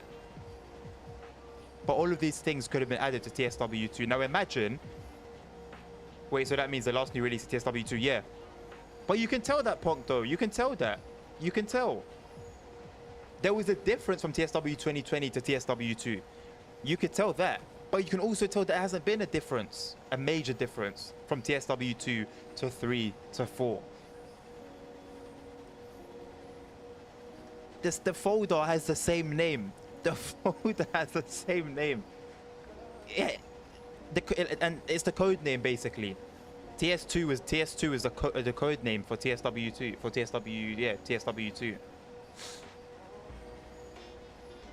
Now imagine if TSW2 stayed as TSW2, but they added all of these features that they've made new games for. If they added photo mode, if they added the new suspension, if they added the formation design, imagine they added all of these things into TSW2.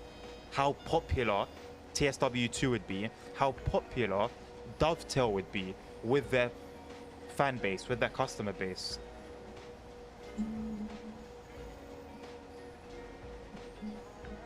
But then, if they did it that way, where would they get money that they've made for the new releases from?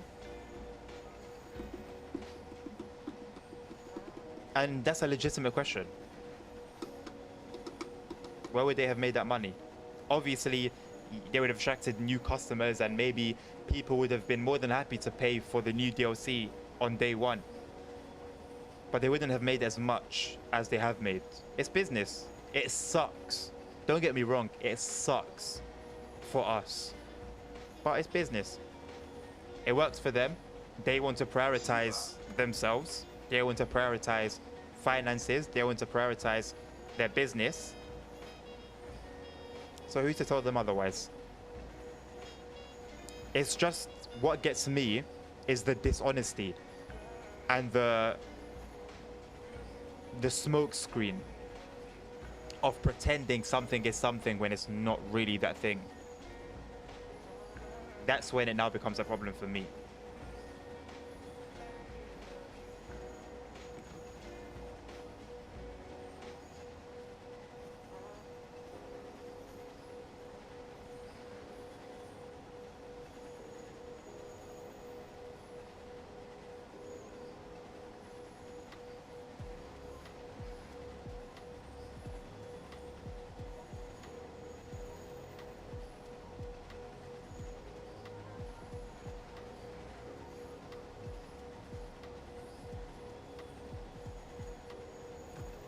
I mean, even in TSW2, they were making some silly decisions. Who remembers the UI change?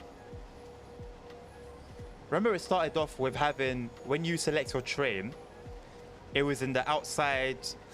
You see your train in all the light, and there's a nice angle of the train. And then as you adjust the weather, you can see the weather changing live. And then they changed it. They changed the colors and made them horrible. And then they made the train indoors. So number one, the lighting was bad, so you couldn't even see your train well. and you couldn't see the weather when you were changing it, so you had just had to guess. Zugbeeinflussung. Even back then, what was that? What was the thinking behind that?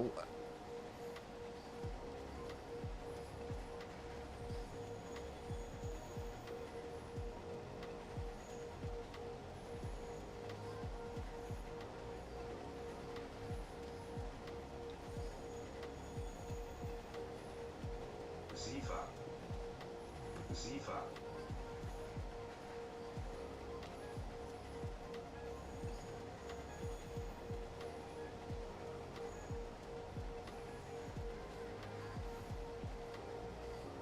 Zugbeeinflussung.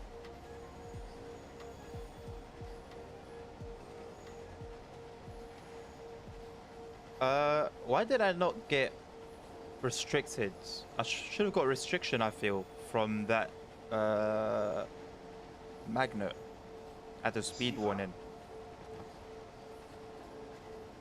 Look, most I can say is TSW could be coming to an end soon.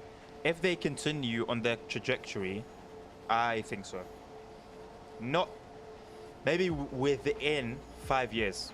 I won't say like, oh, they're finished, they're dead. But I think within 5 years, within the next 5 years, they might be in trouble. Davto isn't trying to satisfy the customers anymore. It's more of a cash grabbing simulator. Yeah, I mean, it's been obvious for a while.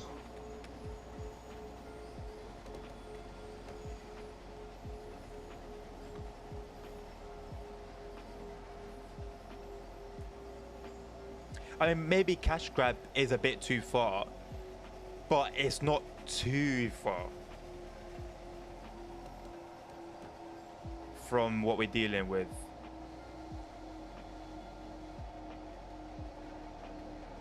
It's not too far at all. I know everyone will like that truth, but I want to be proven wrong, man. I want to be proven wrong. Why would I be playing this game if I didn't like it? Do you know, I calculate how many hours I've spent between TSW 2, 3, and 4. And it's come up to over 700. I've spent over 700 hours playing the Train Sim World Series. Do you know how many weeks or months that is? So I'm not dogging on the game for no reason. I wouldn't have spent as many hours in the game if I didn't like it. But it's sad when you see something in front of your eyes that you like going down the drain.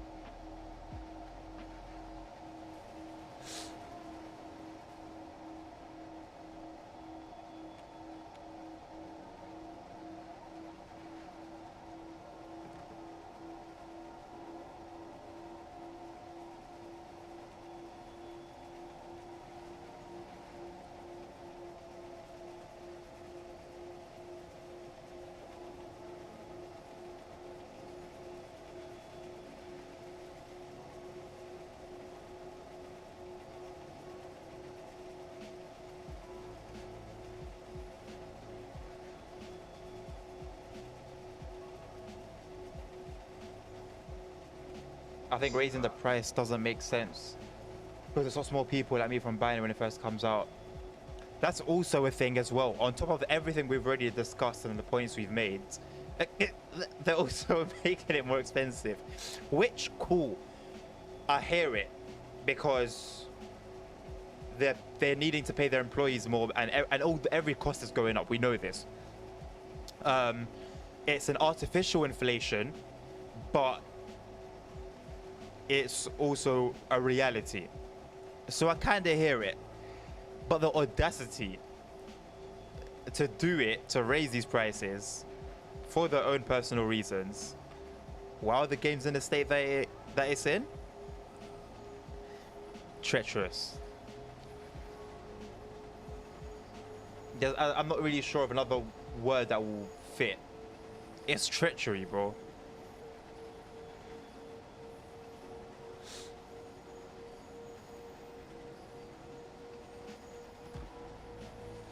Like, they've been in the game too long. Welcome back, Hayas, Matt. They've been in the game too long to be doing this nonsense, man. honestly.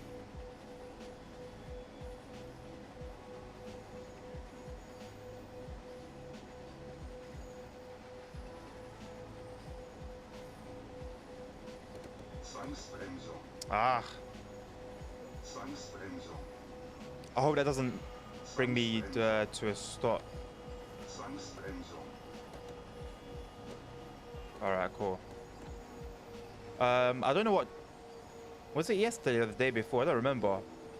But I would get that and it would slow the train all the way down to a stop. Oh, it might be this route. It was this route. A price increase should come with a bit more quality. Period. Period. That's it. That's the issue. That's the issue. It isn't 2018 anymore to where Dovetail's making terrible routes. It's been years. So they should have the experience to provide more quality in routes. But the thing is, the route quality wasn't terrible back in 2018. Sandpatch Grade to this day is one of the best routes. And people will stand on that point. Their first ever route to this day is one of their best. So the quality then, in general, was better than it is now. See for flashbacks. Pog, don't remind me, man. Don't remind me. Just about going over the PTSD from that run. Although I'll be honest, it's made me, it's opened my eyes a little more and made me more aware of it. So now I rarely miss it. So not a great experience, but we've taken some lessons from it. So I don't know. Take it as that.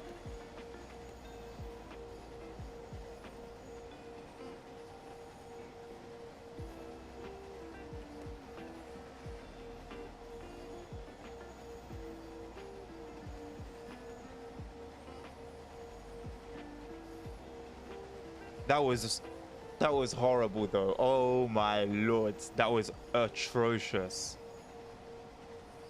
They haven't released a patch yet, have they? Since then. So whatever other issues exist, which I'm sure they do, they're just there. Chilling.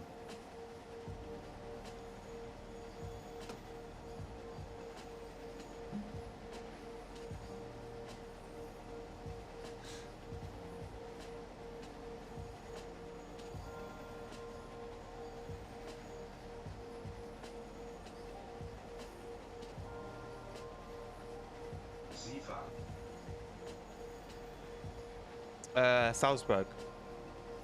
I mean, we're talking about Dovetail, I know, but usually when a game comes out or when a DLC is released, not just in TSW, but in general, usually there'll be a patch. Preferably a day one patch, which fixes any issues that have shown up on day one.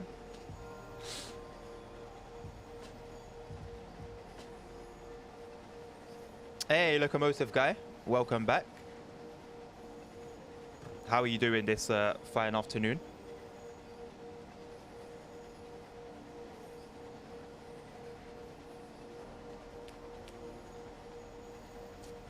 You can check.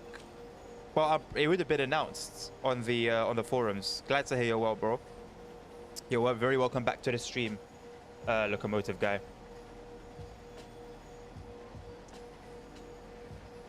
You have TSW2 Collector's Edition.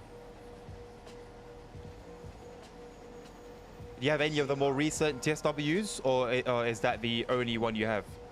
I bought it on Saturday. Enjoy it. Enjoy it. Between TSW 2020 and TSW2, there are actually so many routes. I think a lot of people forget how many routes we have for those early games.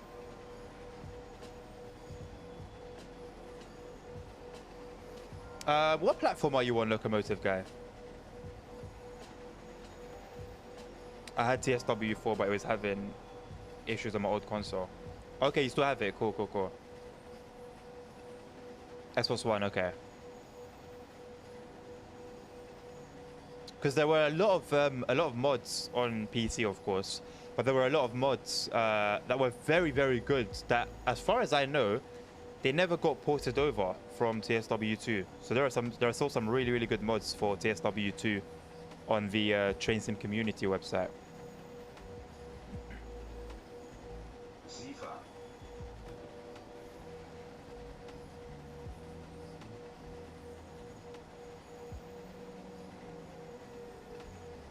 TSW2 runs a lot better. It would, yeah, it would. Because you've got the old, less demanding weather, yeah, TODV3, and I just feel like the routes then were a lot more chill. You weren't dealing with like mile-long trains, for example, on the freight routes.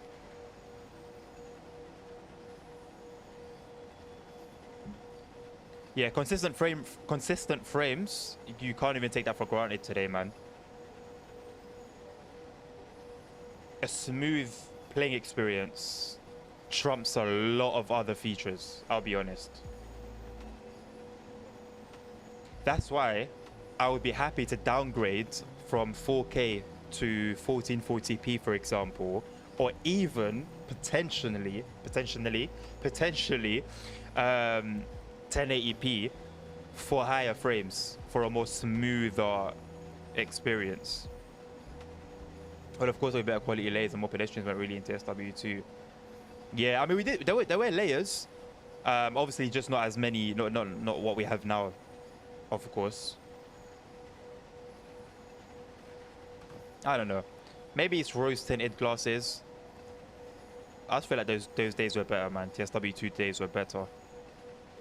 Zugbeeinflussung.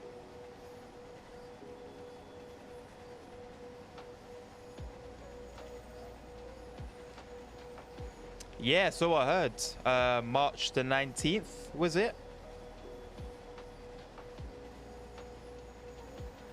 Although the whole marketing thing that they're trying to do, I think, with over 1,000 AI services, it's not winning me over. As somebody who the line runs about 5 minutes away from where I am right now, that doesn't excite me. Zugbeeinflussung.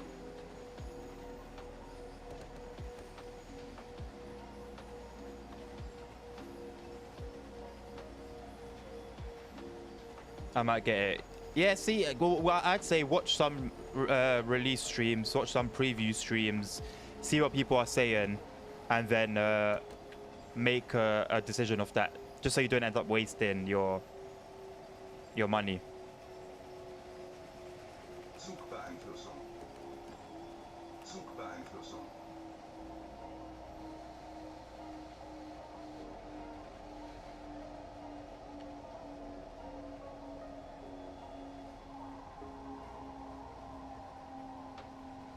I personally like the idea of another Greater London commuter routes after Bakerloo. It would be great if now, for example, they do a route that goes through Zugbeeinflussung. Barking, for example. Barking's a busy station. So now that they've got it in the game, if they now start building it up, it would make it a lot more fun to drive through. So yeah, I'm all for obviously London routes, of course, being a Londoner myself.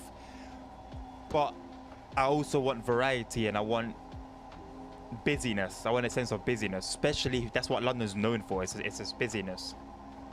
My internet is not happy at the moment for some reason. Sorry, man. I believe the stream's running pretty fine, so if there are any weirdness on streams, it might just be down to those issues.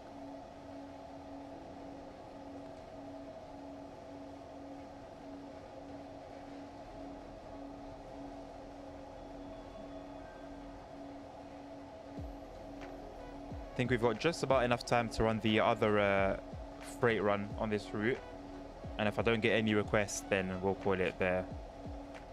I think if I don't get any requests from now, can we do a Bakerloo run this stream? Yes, we certainly can. There you go, just in time. We'll do a Bakerloo run, and then call it there for this today's stream. A full run is what, 40 something minutes, if I'm not mistaken.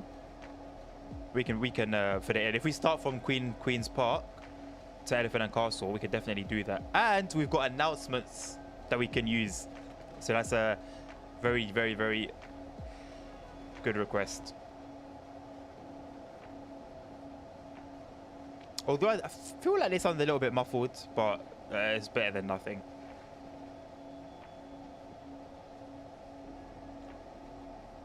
So yeah, Queen's Park's Elephant and Castle run. We've also, yeah, so we've got sound mods for the Bakerloo line train itself, so that should sound pretty juicy.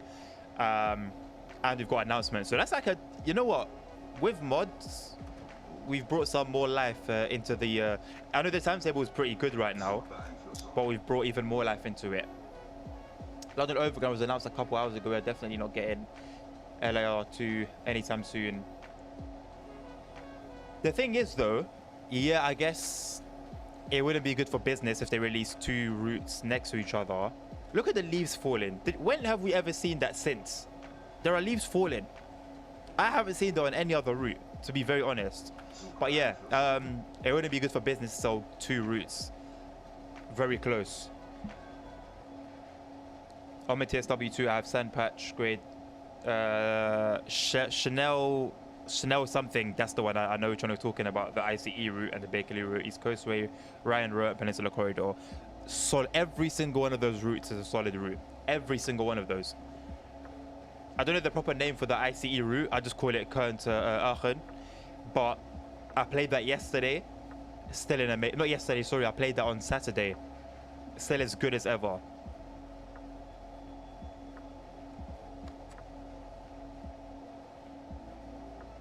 TSW Dovetail cooked, man, and then they've been burning food in the kitchen ever since.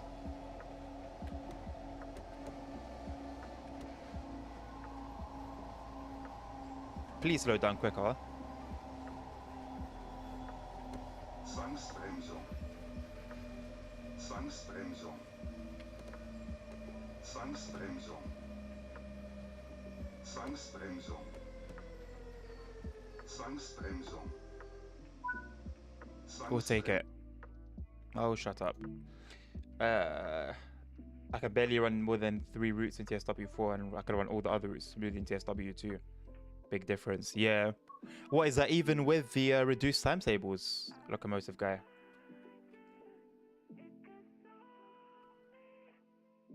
I think so. It doesn't play. It doesn't play as much as some of the other ones. Bakerloo. Welcome to Harrington Woolstone. No. It's Elephant and Castle starting at Queen's Park. Yeah. Hold on. The next station is Queen's Park. Okay, so we just started at this is Queen's Park. This is the next. This is. Okay, I do have my Queen's Park. keybind set for it. Don't know how much faith I have though. Let's see.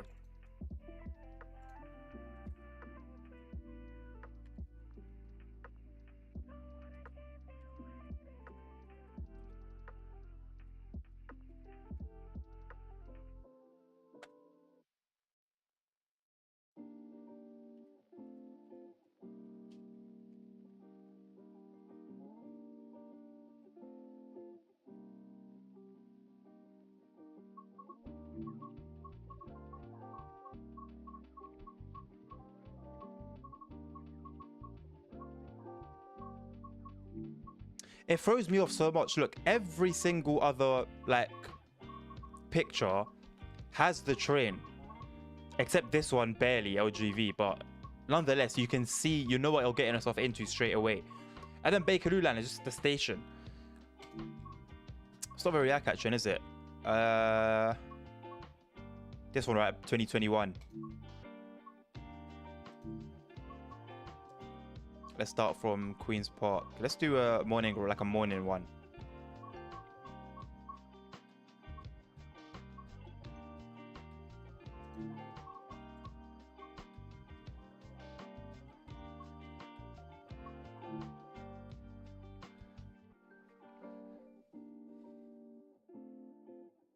Even with the reduced, Jesus. Damn, the US community took another L. How so? Morning one is definitely getting you some mainline action on the side. Oh yeah, but we're not going to be running too tough along that. We'll see it for a little bit, but then we go underground pretty quickly. Right, let's see what I can remember. The key's somewhere here, right? Control key in, and then on. And I think everything's pretty much here. Oh, Jesus.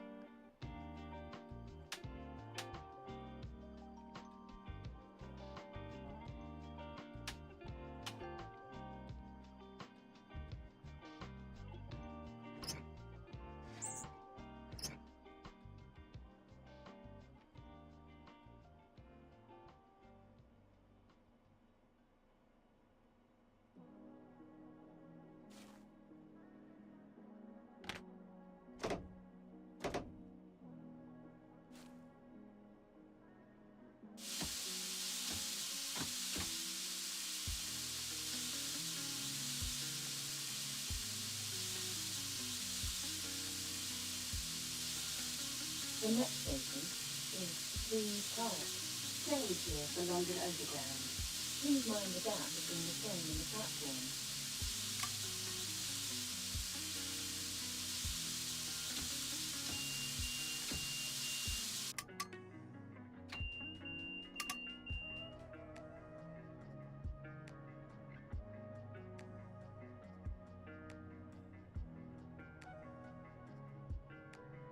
Yeah, it did take me a while to release them. Well, we got there in the end, didn't we? I'm a big fan of commuter routes like Bakerloo, BMO, and East Coastway. Yeah, I think personally, ultimately they are just about my favorite. I like pretty much a bit of everything, but I think my core like was commuter routes.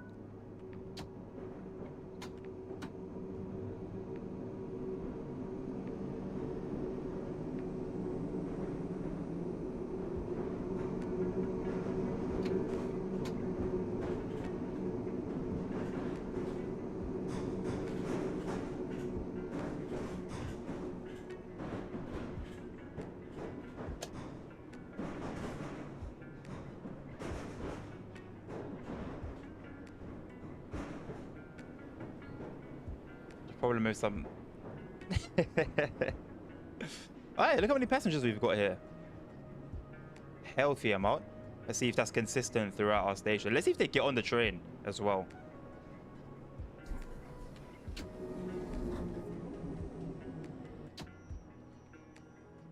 I forgot how good these brakes are. Well, they're good when they want to be. They do behave strange sometimes.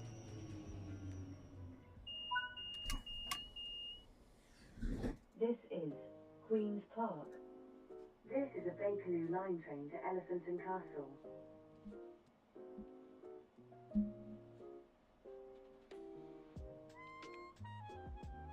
They can get pretty dull, yeah.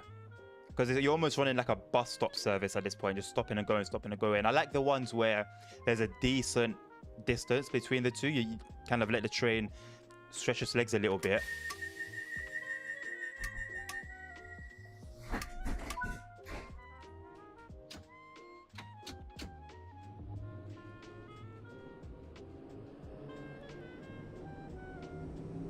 Please stand clear of the door.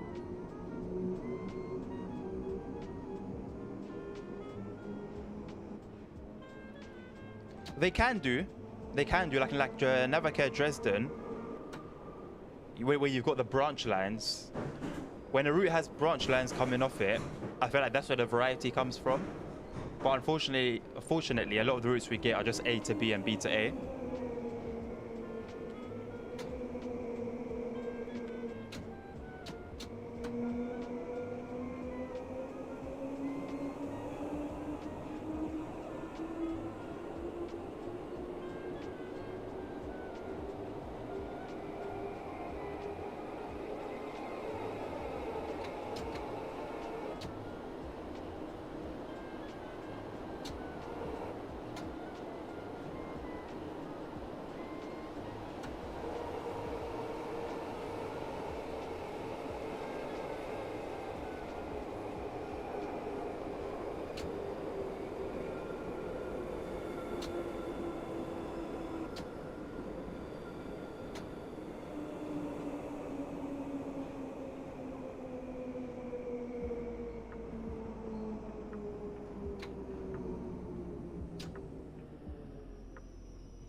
The next station is Kilburn Park.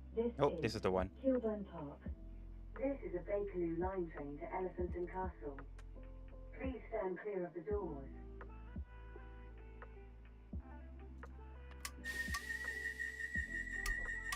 Almost locomotive guy, I think. Almost. The next station is Spider Vale. Please mind the gap between the train and the platform.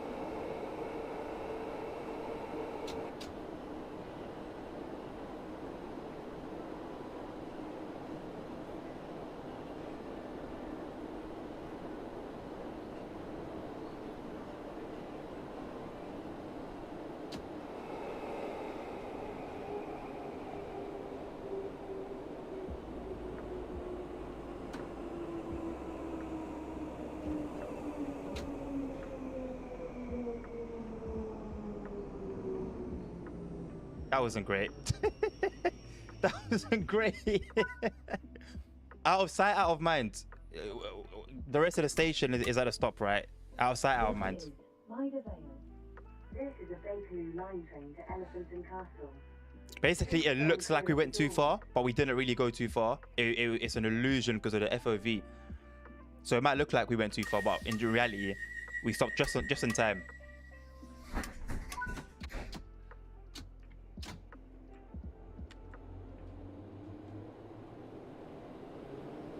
Right. The next station is Warwick Avenue. Exit here for Little Bay. Please mind the gap between the train and the platform. Let's not have that happen again, no. It shan't happen again.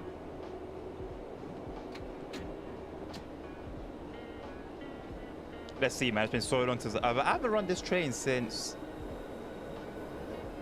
Punk. I haven't since you recommended this. Since you requested this route, I haven't played it. So that's been what? 2 months, something like that.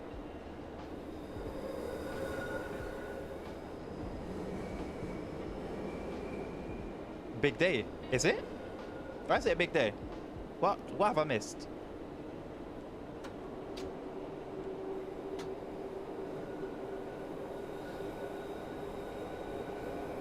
Hey! Well done. Good for you, man. Well done. That's a big see, when you're building, each 10 means a lot. 10 means a lot to me now. And I'm on 1,000.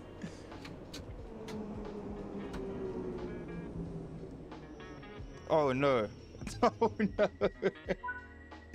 Oh, look at that. We just in time. We just made it. This is a Bakerloo line We just made it. to Elephant and Castle. Please stand clear of the doors. You know what? We're even running behind schedule, you know. This isn't great at all. I know, it didn't happen again. It didn't happen again. Trust me. I've never lied to you.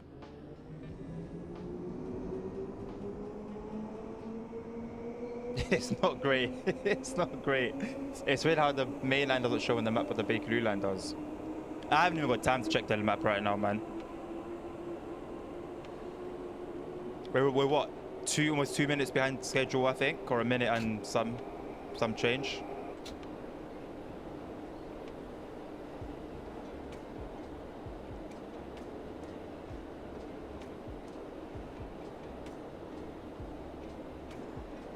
Yeah, you have to be on point. You have to be sharp to not be late on this route.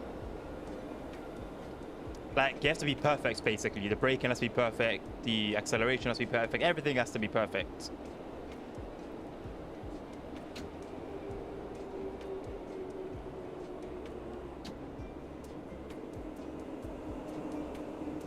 Isn't being late a regular thing for all trades? You know what? The underground typically handles it very well, especially during rush hour. They do pretty well. Other than that, though, yeah, it's not great.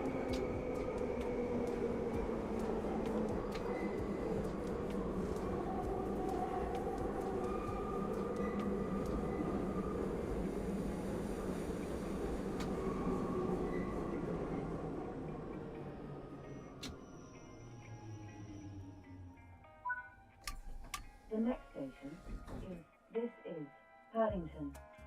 This is a Bakerloo line train to Elephant and Castle. Please stand clear of the doors. Alright, we're back on time now, though, at least.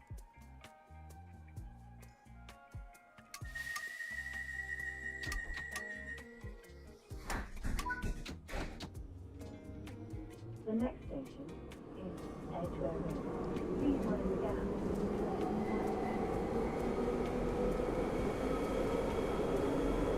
Part of the problem with being late on this route is that the loading takes some. Yeah, it's not one of those routes where you can open and close the doors and you're good to go. You do have to wait a certain amount of time, which isn't helpful. But we somehow made up some time, so we're good for now.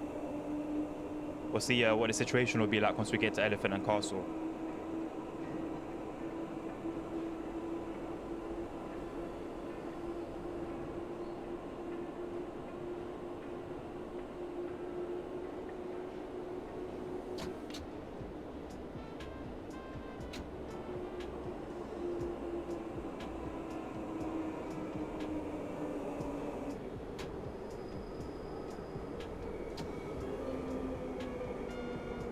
So I'm being a little bit too careful now because I don't want to overrun the station. Although we've got 3 minutes until the other train is due here, so.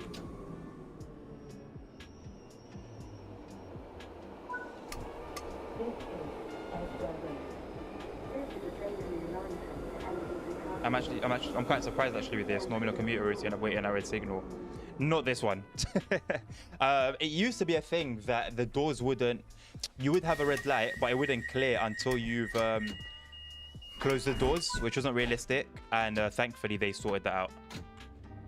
The next station is Marylebone. So there's another train in front of you. Please mind the gap in the train. Good point, actually. Yeah, good point. Although on the HUD on the top right, you can see that we do have a red. We're not too far away from a red. But I think we're running perfectly on time so that we don't end up getting stuck at it. Other than TSW2, yeah, it was only fixed in TSW3, unfortunately, although it was promised for TSW2.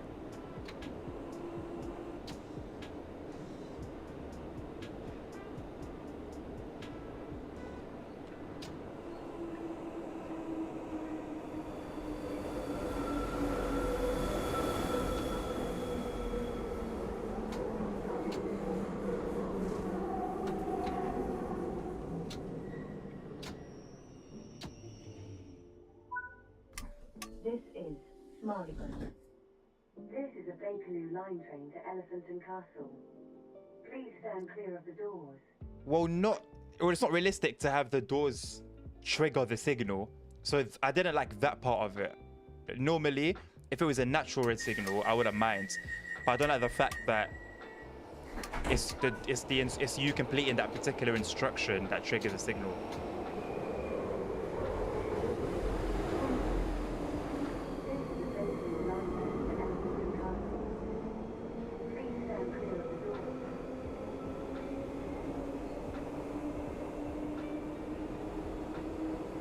Thank you.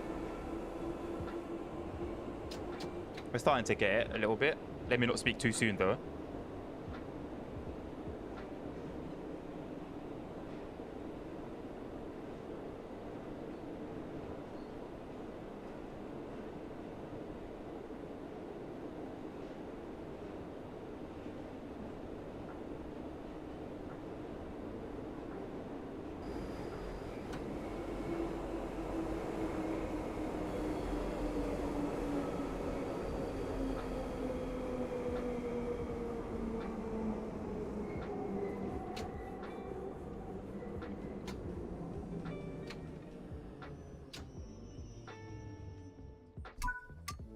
The next station is Baker Street. This is Baker Street. This is a Bakerloo line train to Elephant and Castle. Bakerloo has a steam layout on the main line. I'm yet to see it. I've heard of it, but just yet to see it.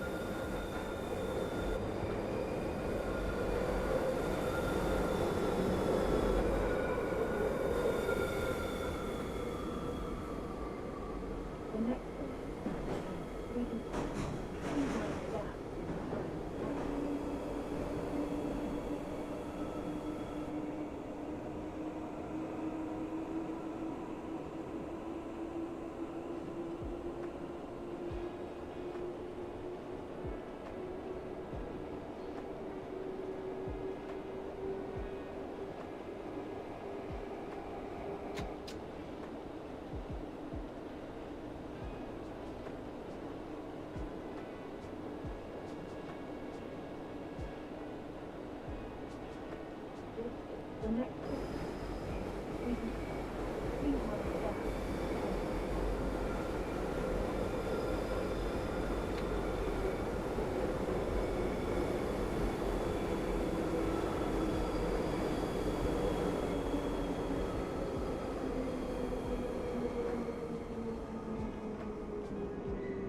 in the time.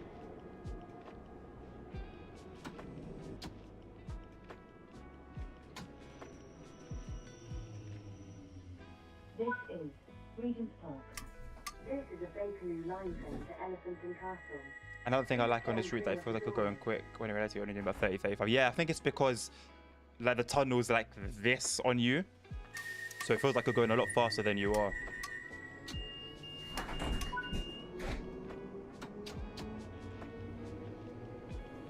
Got a little bit of a way to go before Oxford Circus.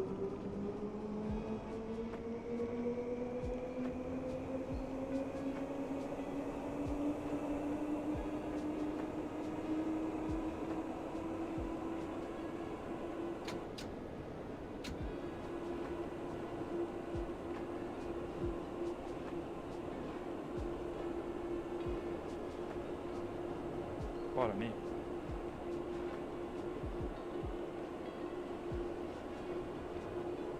I didn't realize the 25 was so far away. Could have easily got up to 30 and then slowed back down again. The next station is Oxford Circus. Train here for the Central and Victoria line. Please mind the gap in the train and platform.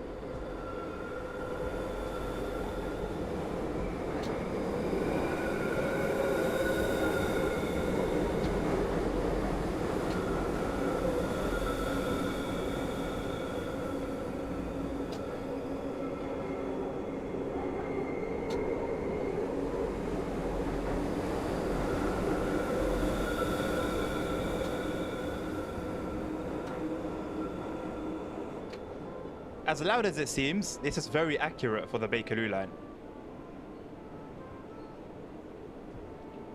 The next station is Oxford Circus. Train here for the Central and Victoria line. This is way too quiet for Oxford Circus. Way too quiet. I mean, to be fair, it is pretty early in the morning, but nah, man.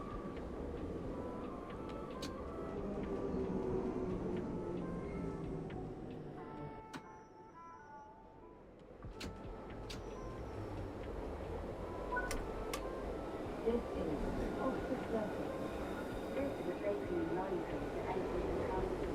Please stand clear of the doors. You really see how slow you go once you're outside. Facts. It feels terrible when you're overground.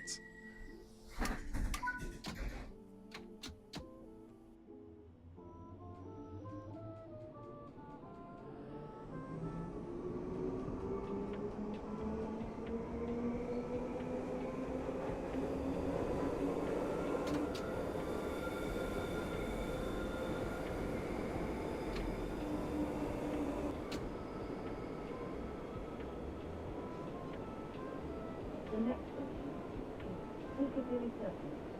Train here for the Piccadilly line. Please mind the gap in the train and platform.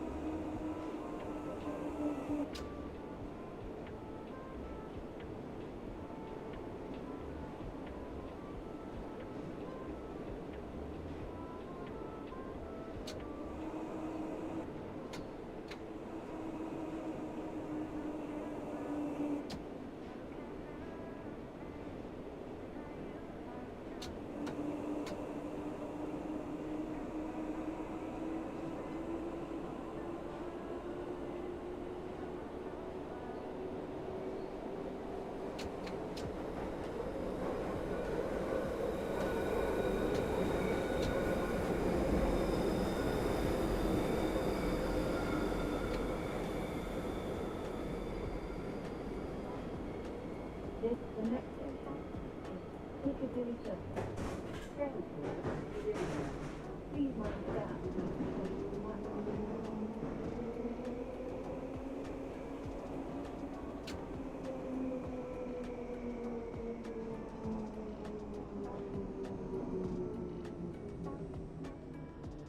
Almost.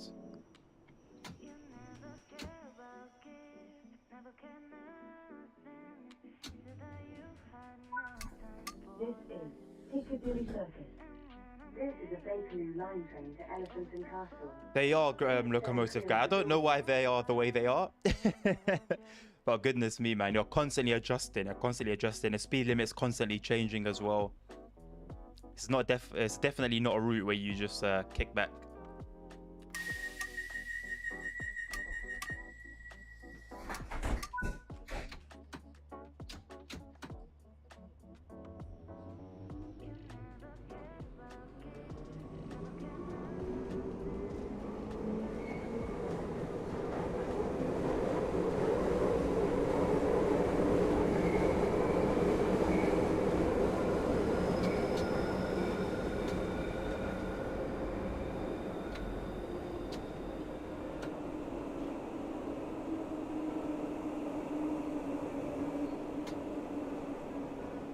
I mean, yeah, ultimately, but they can just go down and then just stay.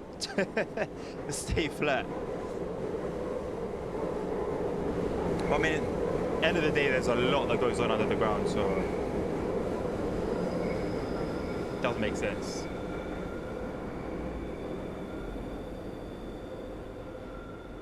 The next station is Charing Cross. Please mind the gap between the train and the platform.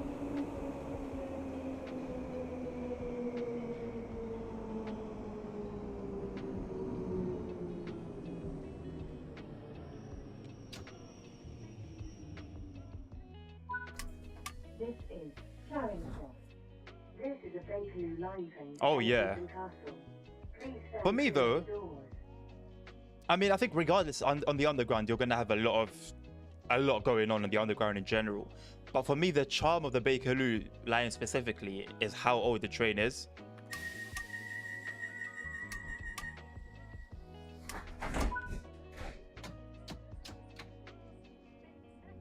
Isn't there a London Underground route that's 50% in tunnel, 50% underground, if you know what I'm talking about? The Metropolitan line?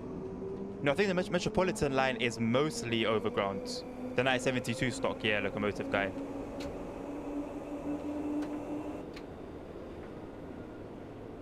Honestly, the District line sounds like it would fit that, Punk. District line feels like it's about 50% overground, 50% underground. To be honest, funnily enough, in general, with the whole picture, the London Underground is mostly above ground. It's more above ground than it is underground. The next station is Southampton. Please mind the gap between the train and the platform. Yeah, Metropolitan line was the one also on in Train Sim Classic. And what people are hoping Just Trains will bring to Train Sim World, which I really feel like they might, you know. The next station is Embankment. This is a Bakerloo line. That Mind the Gap was horrifying. Horrifying. Oh my god, let's get out of here. That is scary. I don't remember it sounding like that. That is terrible. Metropolitan line would be a great route to run though. It's got a little bit of everything.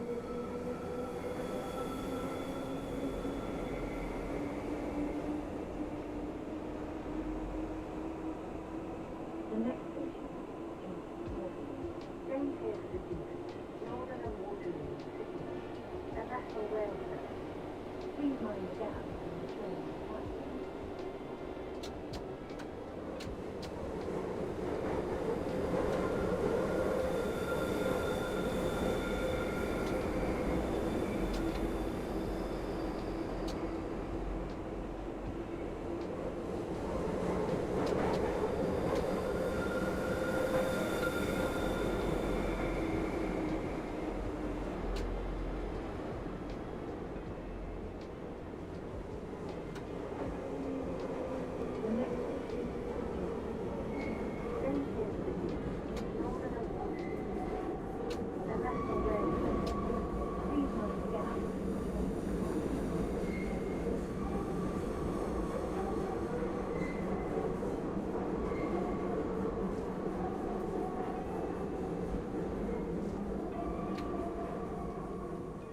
finally got a red locomotive, guy. This is Waterloo. Mind the gap. Jubilee and Piccadilly and Bakerloo Whitley, according to Google. And Castle. Mind the gap. Please stand clear. I love me the Piccadilly line. That used to be my local, well, semi-local line as well.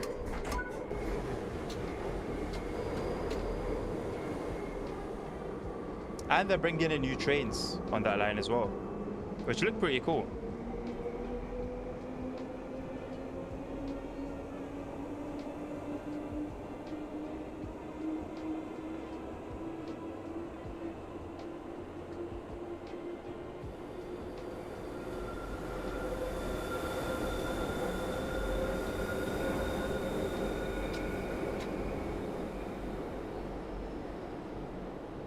Are they short enough for the tunnels? Yeah. They have to be. Otherwise, they wouldn't be able to bring them in. But they're a lot more spacious than what we have now.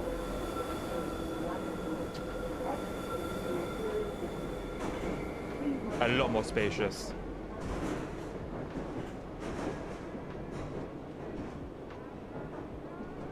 I mean, just look at the difference between the old D stock trains on the district line and the new S stocks. The S stocks look so much bigger, and yet somehow they fit in the same tunnels that the D stock did.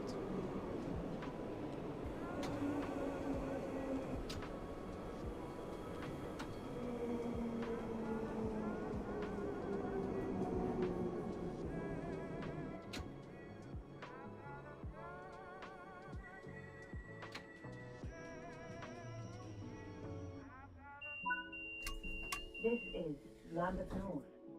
This is a Bakerloo line train to Elephant and Castle. Please stand clear of the What line uses the 1995 stock? Locomotive guy. I know Northern Line's 96. This is 72.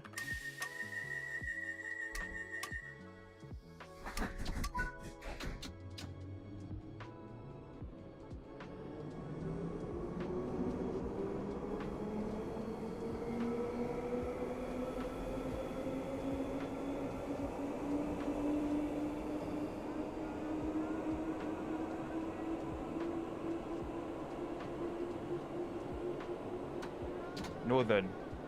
Is it Northern 96? I was pretty sure Northern was 96. Those trains don't even look that tall, to be very honest with you. How bad were the ones previously?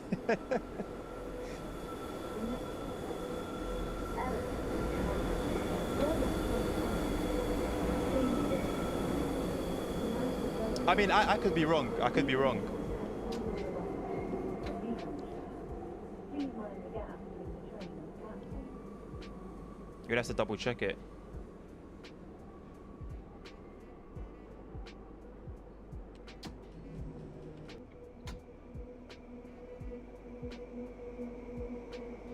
Hello, Connor.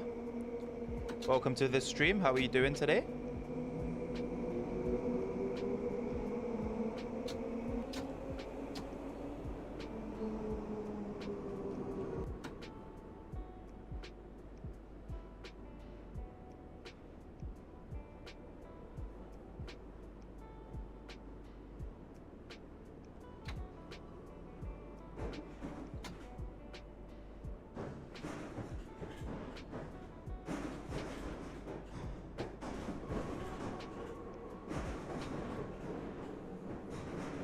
The next station is Elephant and Castle. Where this train terminates, change here for the Northern Line. I'm very good, thank you, Connor. I'm glad to hear you're well. Both Google and ChatGPT say Northern. Oh, yeah, cool. Then I was wrong. I was so certain. I worked at a Northern Line station for 2 years. I was so certain. That's embarrassing.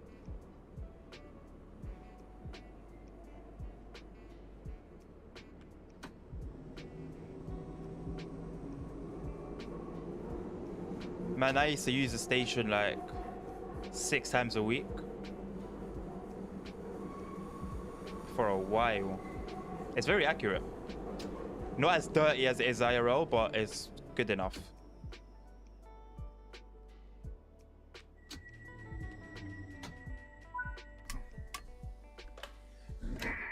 Ladies and gentlemen. The next Ladies and gentlemen, this is Elephant and Castle. This train terminates here. Please leave the train and mind the gap between the train and the platform. We wish you a great day. I guess that was me talking.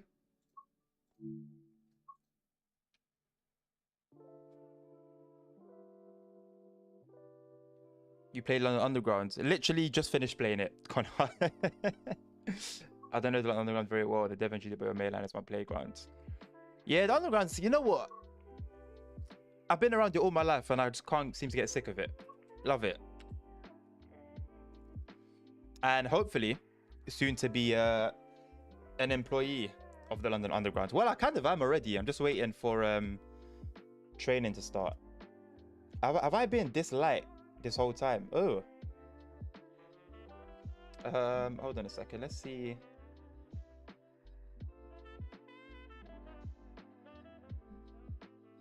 That's better. Have you try York Station? I don't think we have York in game, do we? I don't think we do. I don't think we have York. But ladies and gentlemen, we have crossed over to beyond 5 p.m. So we will be ending it there. And we'll have our next stream on Wednesday with some more Train Sim World. So everyone that's been a part of this stream, thank you very much. It's been a pleasure speaking to you all. Thank you for all the conversations. Thank you for being a part. And I bid you guys a lovely rest of your day. And next Tuesday, 2 p.m. to 5 p.m.